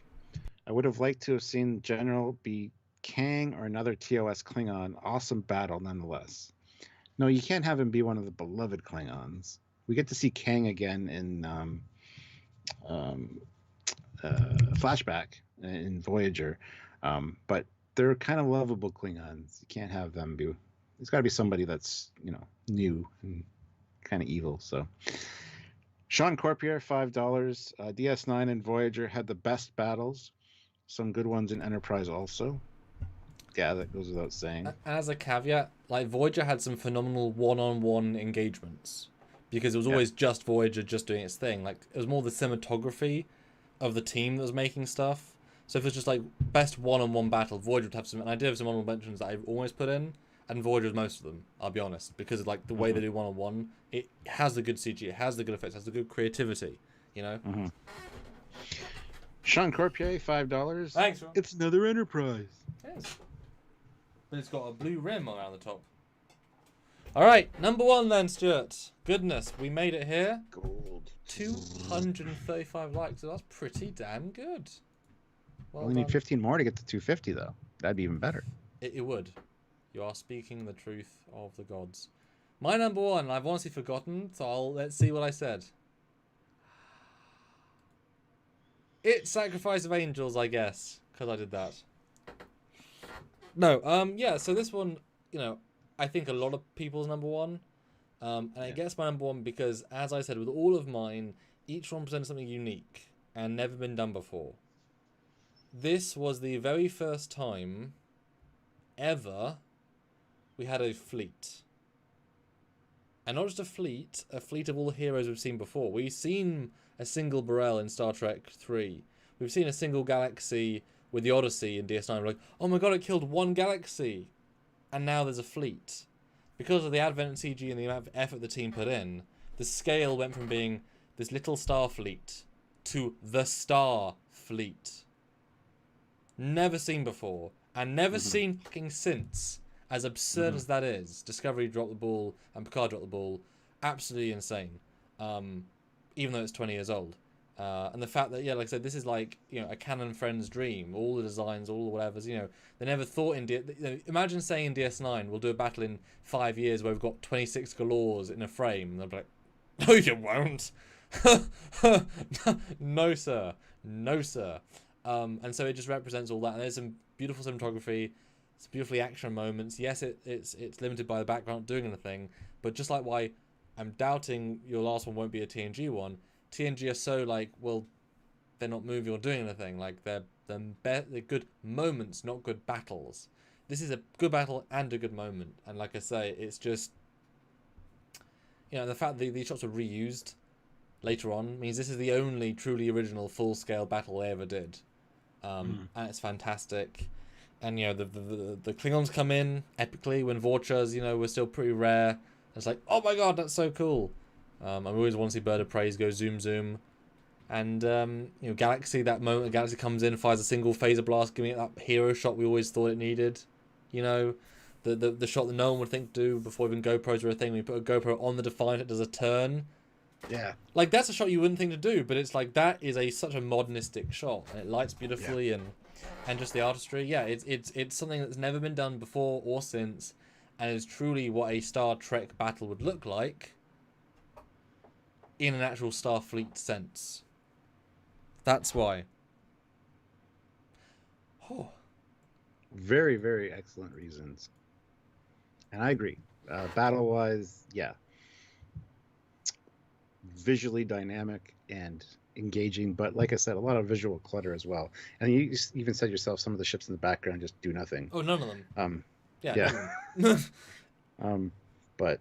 Well, I'll tell you a little joke. Actually, I was doing because I did my FedCon panel, and I did a look at DS9 Trek and Voyager effects, and one of them was looking at the DS9 stuff, and I didn't have as much DS9 stuff at the time, and I frame by framed it, and I actually found some compositing mistakes, because this was kind of the changeover between some tactics, and there's one explosion in particular in this episode where it's sort of middle of the frame, but as the ships go by, it becomes right of the frame, and the explosion you can see a hard mask line as it disappears with a mask.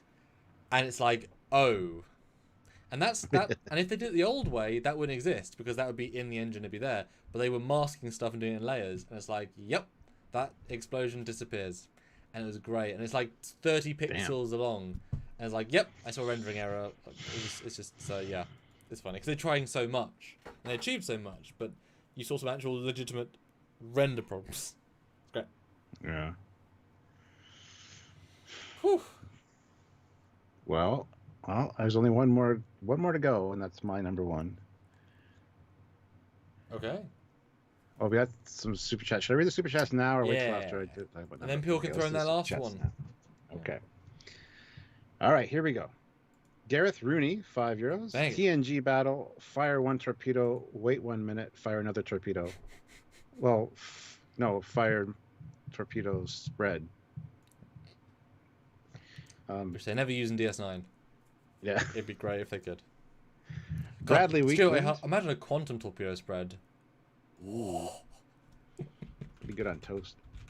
Bradley Weekland, $5. Wonderful. Well done. Maybe Tuvok was the captain. Sulu, you can't fire that against Starfleet orders like he did in that flashback. In the episode flashback, yeah, he doesn't fire at Kang. He ignites the pocket of gas again behind the ship. But yeah. Sean Corpier, $5. I rewound this scene multiple times the first time. I think we all did. I've watched it a few times as well. And Fleetpaw Swiftback, $2. This one's great in remastered version. Good pick. It is a good pick. Mine was, what was mine, number 8 for that? No, number 9. Like I said, you like the personal choices. Yeah. The personal battles. So speaking of, what was my number 1? My number 1 was Battle of Genesis, Krug versus Kirk, the destruction of the Enterprise. No, I'm just Krug? It's not really a battle. Oh my goodness. I mean, weapons are fired.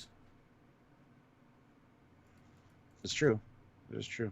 Or do you want to retcon your own answer and go back and... No, why not? No. My number 1 is Titan Saves the Day. Look, it's the Titan.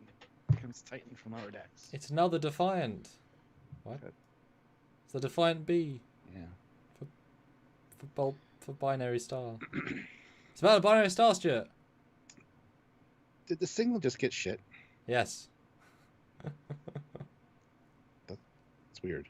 Mm-hmm. All right. Anyway, my number one is Battle of Kirk versus Khan, Battle of the Mutar Nebula. Just because, like you said, it was the first Star Trek battle we ever got. Fantastic visuals, close-ups of the ships, and really high stakes. You got the sense that this was personal. You get to see some really good close encounters.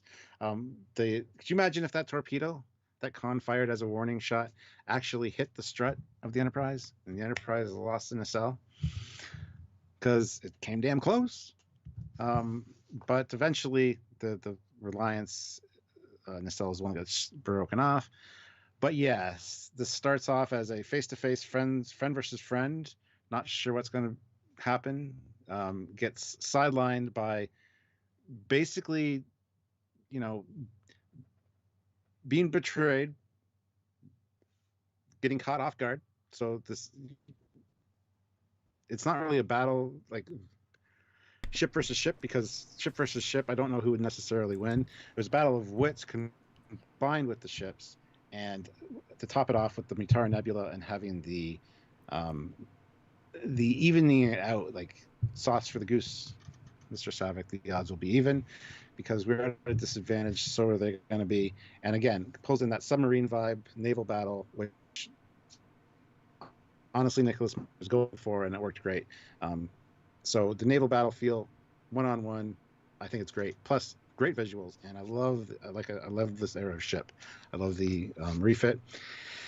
And I don't know, it's just the one I think of when people mention Star Trek battle. It's the first thing that comes to my mind, and then eventually, it wanders. My mind wanders into like DS9 right after that, probably. But and briefly, yeah, so, there you go. That's my number one. And briefly, Diego says no Battles of Terror. Sad face. And I was expecting Battles of Terror and Doomsday Machine on your list, Mr. TOS fanboy. I was gonna go, okay, Stuart, sell me. So I'm surprised. I'll be honest. Well, I was gonna make a joke that Balance of Terror was my number one, but yeah, no. I don't know if you consider that or not. I think it's more of a. That's why I say situation rather than battle, because again, just like kind of Star Trek 6, it's not a battle per se. It's a thing that. Whereas this one, this Mintara is a battle because it alters so many times, and I think we include the entire movie battle, like everything with the two of them. It's not just the end; it's all of it. Because then it is very much like the reach back and forth thing. And could you just imagine if Khan actually knew how to use the damn ship? Like it wouldn't have, like if he just waited and learned the damn ship, it would have probably won. Yeah, absolutely. And if he hadn't have had the element of surprise and damaged the ship as well, it's one of those things where it would have gone very different very quickly. But I like this battle because of its commitment. I know it is the last big act, right? And it's also the death of Spock as well, so it's like we want to give him a big send-off. But they put so much money into shots here. And if you go, because each time like they cross paths or whatever, you got to change the lighting on the ship, like so it is a different shot. It's not just whatever. Yeah, and like I said, it's personal. It's personal, but also enough stuff's fired, and even when they miss, most of the battles you don't really miss. You have shields.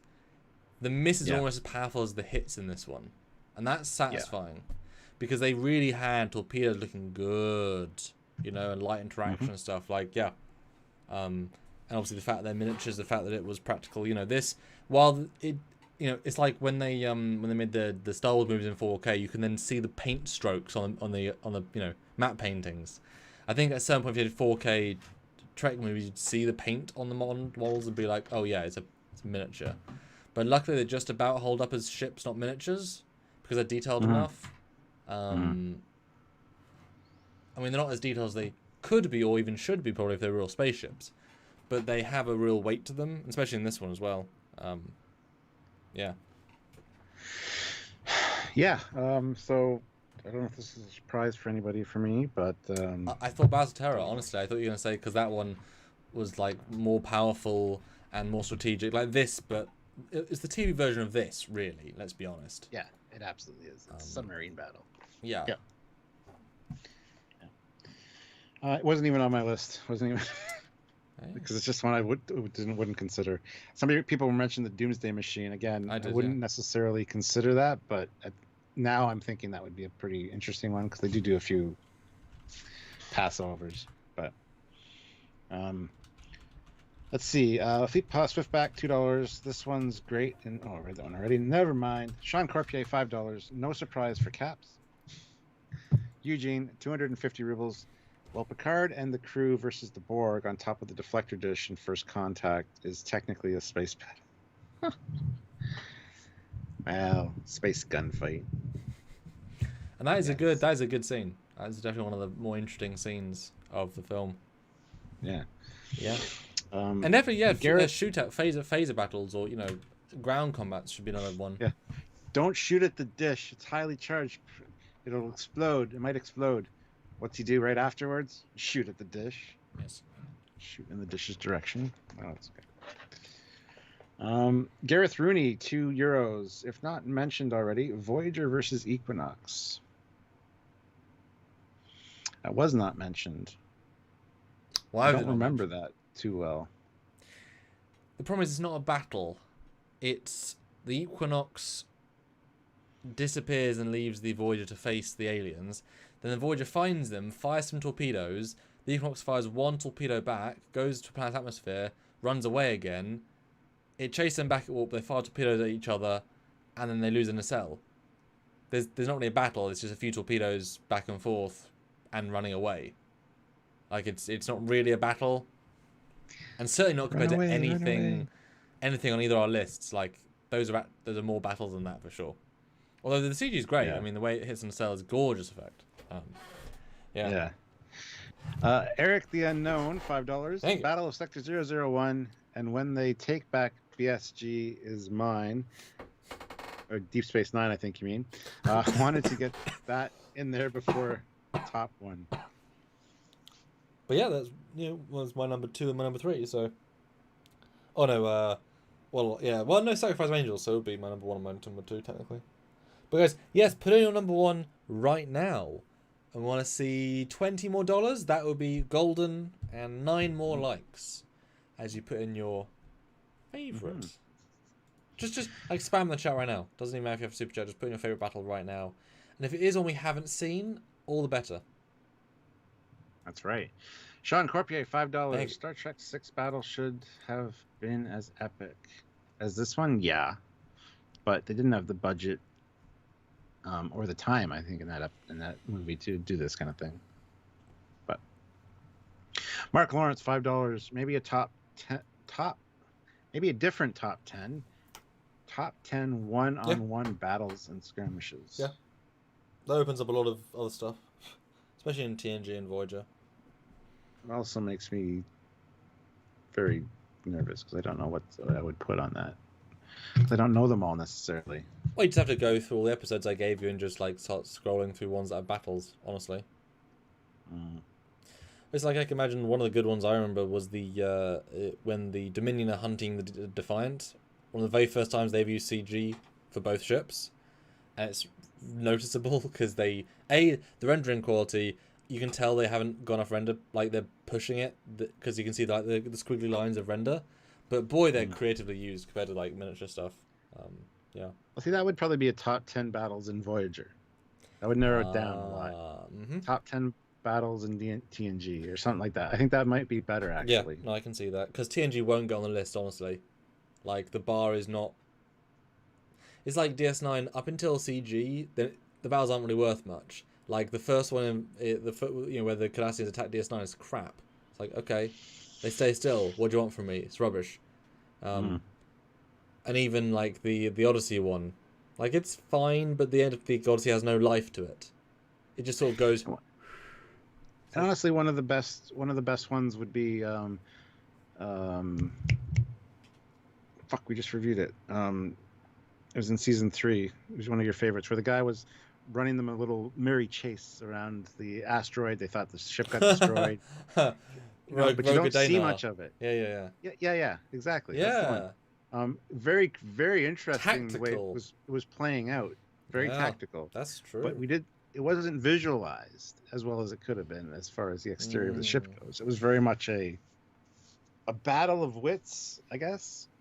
But yeah. Yeah, good call. Let's see. General Gorandis, $5. Issue with TOS battles. Balanced Terror, Doomsday, Ultimate Computer, Deadly Years is you have 2 options. Yeah, there's not very many in TOS, unfortunately. And I don't know about you, but one that I almost put on my list was the Defiant versus everyone in the NX era. Like the way it massacres all those NX ships in one battle, I just was just so well shot. It's only like 4 shots, so it's not like a big battle. But just to see a Connie come in looking better than it's ever looked and wreck shop, you know, I was like, oh.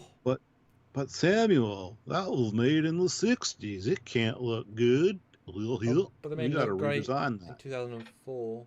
It looked great. It was really good. I know. And I can make it look good in fan films. Like I do it often. Mm-hmm. If I was given more money to have a better model made, etc. Well, hopefully there's hope for maybe the TOS Enterprise being in Strange New Worlds because of the little tweet that Anson Mount put out, the real star of the show, and it's an actual picture of the TOS Enterprise. Rendered by Rob Von Schoon picture? Yeah. A very old one. Anson Mount probably doesn't even know the difference because that's just my thoughts on it, but whatever. Yeah. Sergeant Montgomery, $5. Hey. Battle against USS Enterprise and the M5 versus the other Connies in the Ultimate Computer. Again, the visuals aren't great. They could have added more to that to make it seem a little bit better. The remastered is better than the original, obviously, but still, there's not really too much going on, unfortunately. So, but yes, that would be up there. I mean, I've said how many times to the idea of actually properly remastering these things, TOS, and give them some actual pace and vibe. Mm-hmm. Yeah. All right. Sean Corpier, $5. When Cisco opened up the weapons on DS9 was awe-inspiring also. Yes, we talked about that, both of us. Fleet Paw Swiftback, $2. Did we do any Voyager Borg battles or Enterprise? There were some Enterprise ones on here and Samuel's, but no Voyager Borg ones, no. Honorable mention, I won't go into which ones, and yeah, certainly close. But again, they were incredibly impressive, but a couple of shots. Which is one of the annoying, like, but not, if it's the top 10, that might be, 15 to 27 might all be Voyager. But it didn't get into the top 10. Yeah. Creme de la creme for a reason. Yeah. A Saucy Puppet Show throws in $50. Very saucy puppet show. Goodness. The sauciest. Thank you. Very much appreciate that. And he says, I love your discussions on these sort of things. Though I think my dog is getting annoyed at me for missing usual evening walkies because I've been watching this. Poor puppy. Defiant versus Lakota was the first one that came to mind when I saw the title. Yeah, like I said, that one almost made my list. After I made the list, I'm like, should I slide that in there somewhere? Because it's visually very cool. But yeah, I agree. It's unique. It stands apart a little bit. But that would be a good one-on-one for sure. Yeah, and they also committed some really good. Also, the scale is totally wrong. Like they completely abandoned any sense of correct scale, so it by its very nature is broken. Same thing with the Defiant versus the Negvar in DS9, completely scaled 100% wrong, and so it's like you have to remove. And also when it fights the Vulture in another episode, it's like there's no sense of logic here, and so there's just slight. Whereas like at least the DS9 battles, the big space ones, every ship is scaled properly. because that's the point. Like they're in scale to each other because they're in a big scene. Yeah. But yeah, also close. It's a good battle, and it's like I say ballsy. And it would have been nice to have seen more of the Enterprise B variant, but they were dicks. But yeah, I mean, definitely. Sorry, Dan reminded me. I was saying about the redoing TOS. Like, I'm still surprised. I know most people would want a more classical TOS than very like snazzy, but I think it would be worth seeing like an actual snaz, not like too snaz, not like BSG style, but just like what would it actually look like if you actually did it properly. Remaster it, unfortunately. Yeah. General Gorandius, $5. Thank you. Claw versus Chekhov in Star Trek V. Just kidding. My number one is probably Archer versus Duras at the end of season 2 of Enterprise. Pretty good. It's a good. If you like Better Prey, it's definitely better. Yeah. Yeah. When like the, I mean, again, not really a battle so much as a shot, but when Brent Spiner comes in with a bird of prey against the Orion ships, and it comes in, does that wonderful maneuver, and takes them both out with all the guns. Phenomenal shot. Phenomenal use of all the assets. Just not a battle. Yeah. Fleet Pass Swiftback, $2, 251 likes. We made it. 255 now, which is awesome. So if you haven't hit the like button still, we can get a higher number, but that's awesome. Thank you guys. Nice.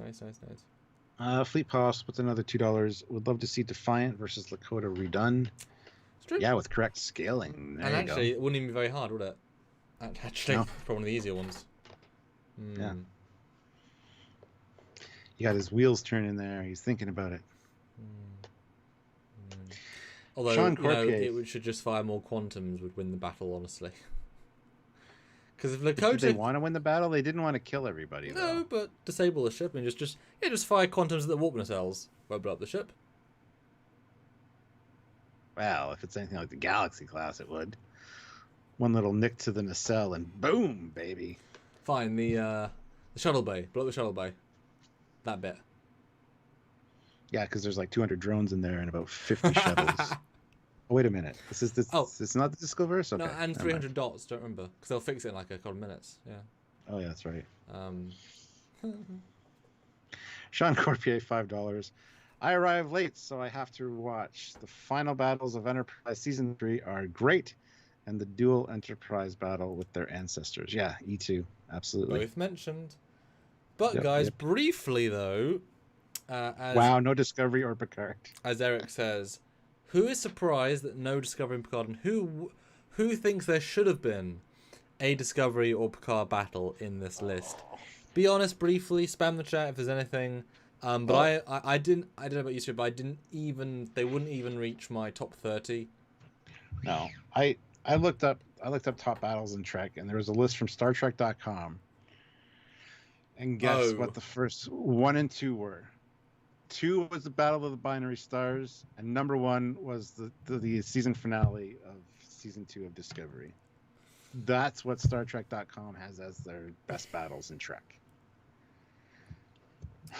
It's as ridiculous as the most overpowered ships list. It's as if they just don't care and are being paid to make stories that go with an agenda. That's awful. That's what they're doing. That's terrible. What was number 3 then? I don't know. Here, I'll look it up. It must have been like Mutara or at least something like real. That's horrible. Horrible. Or was it like the Picard final battle? Isn't even a battle. Let's see here. Where is it? Yeah, what do you guys think? Here it is. All right. So, Star Trek 10 greatest battles ranked. We're actually experts here, so let's see what they said. Wait a minute, this isn't the one. Hold on. Okay. My bad. Yeah. Okay, this one's not StarTrek.com. This is CBR. Oh, fuck.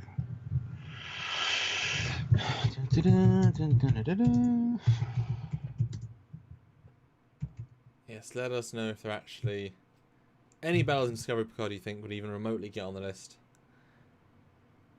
Because I really don't think so. Okay, this is it. I'll read the other list too, because the other list is better anyway. Okay. So StarTrek.com, their official one is number 8, the first battle of Deep Space Nine. Okay. That's the Which was like my number 3 and your number 6 or something like that. Yeah. Number 7, the Battle of Sector 001, First Okay. Contact. My number 2, your number 8 or something like that. Yeah. Number 6, Second Battle of Deep Space Nine. The first engagement with the Dominion War.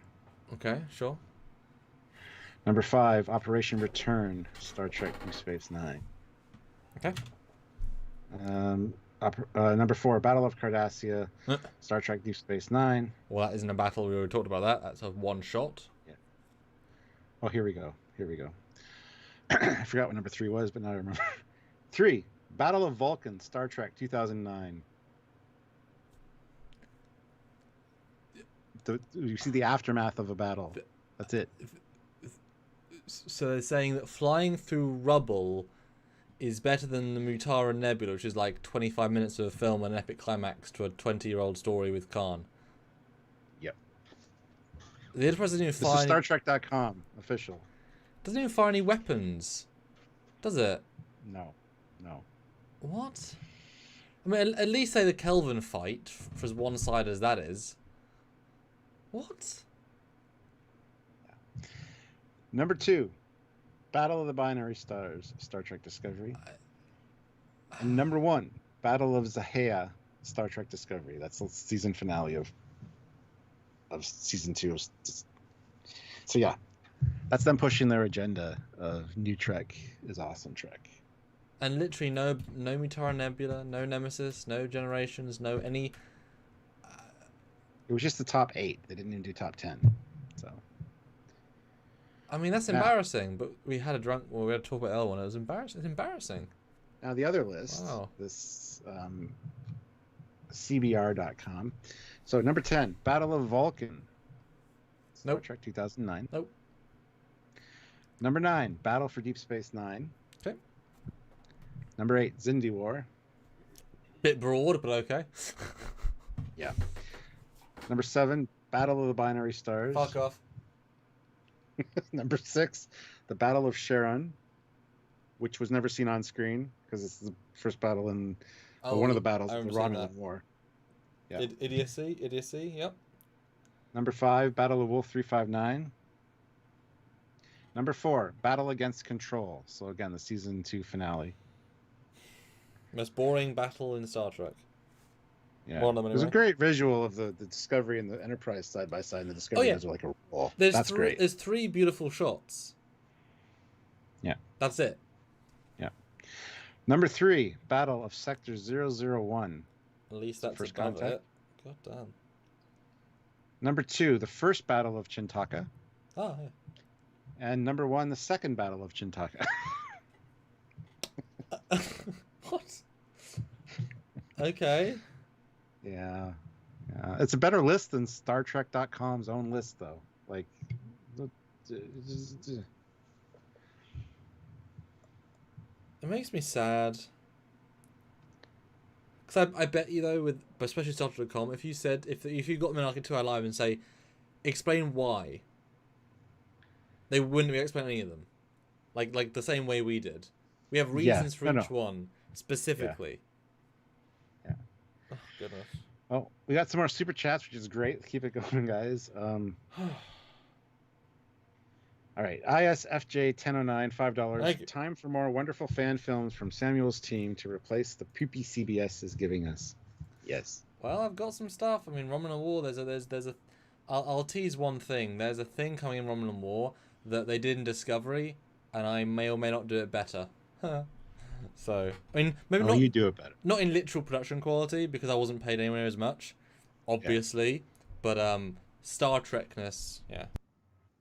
Yeah. Sean Corpier, $5. They be cheap on the CGI. The Galaxy has a bad rap. The Enterprise was to be badass. Yeah, but I mean, how many times does it get destroyed? Just out of silliness. One shot to the engineering hull. Boom. Generations. Done. One shot to, one scrape of a nacelle in, forget the name of the episode now offhand. Cause and effect. Boom. Yes. And that's then the one with the Dominion bug ship hits it, and the one piece flies off, and it's the nacelle. And then same thing. So the nacelles are the weak spot. We talked about that in our Galaxy class episode, part 3, and we got shit for it because the ship is kind of flawed. Anyway. Well, I was gonna say the something about the Galaxy early stuff you were saying. What were you saying? The getting shot by Lursa and B'Etor. Yes, and there we go. Thank you. Perfect. Yeah. Yes. That fight I didn't even think to include because they didn't shoot back. No. Even if they hit, I know they shot once. Fine, that was a great shot. But your actual weapons are more powerful than their actual weapons. Energy, they can't just dissipate phasers and torpedoes, especially torpedoes. Like, keep firing. You'll destroy them. Sorry, like... Fire everything! Yeah. I mean, if you could destroy... How many ships in DS9 can they destroy with a single couple of torpedoes? I mean, and you can't modulate your shields to a torpedo. Like to block a torpedo. Like, you can modulate it to go through a shield because you're... But it's the same amount of damage. Like, it's an energy blast. Mm. Like, the fact they didn't fire is why it's a stupid battle, because they would win. Quickly. Yeah. Dumb. Fleet Pass Swift back $5. Okay, I'm gonna say it. What the actual fuck was the author of that article smoking? I need whatever they were using to escape my reality eventually. Yeah, well, they're getting paid. They're shills. And I'm sure they were told explicitly, make at least 3 in the top 5 new Trek. Like, explicitly. Like, you pick... These are your top 4. You fill the rest of them. Yeah, I guaranteed, because no one's going to put those 2 as the top 2. And if you're just a new Trek lover, you wouldn't know the old ones. You know, if you're just a new Trek lover. That's what the case is for that guy that wrote that article, probably. Yeah. Yeah. Anyway, it's like the strongest ships of Trek. It was beyond absurd. Oh, we still haven't done our list of that. No, we haven't. Beyond absurd. Like, just what's the point? Sean Corpier, $5. Discovery battle looks similar to TNG a lot. Don't know what you mean by that specifically, but don't know if I'd agree. Sorry. Discovery battles look similar to TNG a lot. Agree. I don't. No. No. In TNG, you actually see the ships. Discovery, at least the first 2 seasons, they're contrasty and black. Especially season 1. That's why they're shit, because you can't see them. There's no point. A saucy puppet show throws in $5. He's still saucy. He's so saucy still. Yeah. Does the scene in All Good Things when the refit Enterprise shows up count? Yes. That actually, I considered adding that to my list as well, but it's basically a one-shot cut through. Not really a battle. The reason it counts as a battle is because there is a Pasteur part to the battle, so there is a little bit. Yeah. But it's you definitely need the Negvars to shoot back to make it a battle, which I don't know why they didn't. But it's a beautiful moment, iconic moment. But guys, we're in the last 2 minutes. We need $5 more to round up beautifully. Last 2 minutes, guys, because they're definitely on long here, which is great because we got one more super chat. I'm sure we do. I'm just saying, we didn't know how long we were going to go, and you guys kept us here longer. So that's up to you. You kept us here. This has been great. It's been a good discussion. I didn't think we'd go this long because I didn't know how much I'd have to say about each specific battle, but we do have our interesting talking points, and you guys really add to that. So please join us on lives, man. Make sure you're subscribed. Fat Produce, $5. Pumped to see your content on Mr. Mobile videos even more. Yes. He's featured us. Well, not featured us, but we've been on what he's reviewing a few times now. We reached out to him. He likes our channel. Really? We might do a collaboration in the future. There's a Wand Company tricorder coming out that he might be reviewing in this Trek. We'll see. Sean Corpier, $5. I mean, not much movement in the battles. Oh. For TNG and Discovery. Yes, although only certain battles. Most of Discovery they do move. And not in a good way. Yeah. Eric the Unknown, $5 with no comment, but thank you so much for the super chat. Very much appreciated. Thank you. And Fat Produce, $5. See, call for $5. We get people giving us $5. Thank you so much, guys. That really means a lot. But Fat Produce, all new Trek battles don't count because I turned my brain off during their duration, so I essentially never witnessed them. Fair enough. Trekyards was mentioned on Trek Culture video recently. Which one, Dan? Quickly, Dan, before we go. Quickly, tell us, Dan, tell us. We were mentioned on, I think I have a link for it. Wasn't recently. It was like 2-3 weeks ago. What was it? Oh, wow, Trek Culture, most pause moments. Oh, the Cerritos. Yes. But boy, 10 most pause moments in Star Trek, 1.1 million views. Because it's a raunchy thumbnail. Goodness. If only we did clickbait, Stuart. If only. Yeah, I know. It sometimes really screws us, doesn't it? Yep. If only. Oh well. Cool. Well, thanks everyone. That was a blast. And I think we are going to try what on Friday? Now, I may not find the time, but I am certainly going to try. Depends if like some work emergency comes up. Okay, so yeah, depending on the situation, we might be doing a review of Zack Snyder's Justice League on Friday. A comparison between that and the theatrical. Well, I'll caveat: I won't also be able to watch both, so I'm only going to be reviewing that. I won't be able to. I'll be mentioning both because I watched. Yeah. I watched the theatrical sandwiched in between watching Zack Snyder's twice. So. Yeah. So I remember I liked that film a decent amount, way better than the Batman vs Superman, but and like I said, of course the new one's gonna be better. It's twice as long. It's gonna have more character moments. Of course it's gonna be better. You know, you don't have to truncate it. It's like if you cut 30 minutes out of the Avengers 1, of course it'd be a worse film. If you had half an hour more, it'd be a better film because you'd have more moments. You know. Mercer Create, $2. Just joined. Make an exception. Count Identity Part 2. Wait, which one's that? What? I don't know. Orville. $2. Orville. Oh.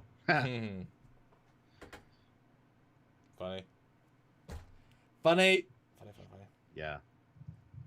Thanks. That's a good way to leave off, I think. So thank you so much, guys, and keep an eye out for Friday. Hopefully that's the plan so far. But if we need to do something else, we might be doing something else on Friday. Like just keep your eye on a work emergency or anything, which may or may not happen. Keep your eye on your notifications. Click the notification bell icon to all, and join the Facebook group so you get to see what we're doing beforehand. So yeah. Anyway, guys. All right. Thanks so much. Eric the Unknown, $5. Dirt. I am sorry, DS9. I was watching some of your older BSG videos. I think you mean DS9 videos. Here is another buck or two. Thank you so much. Kick butt. Thanks so much. So until next time, he is Captain Foley. And he is Commander Calkins. Beautiful. And we are Team Trekyards. There you go. Team Trekyards.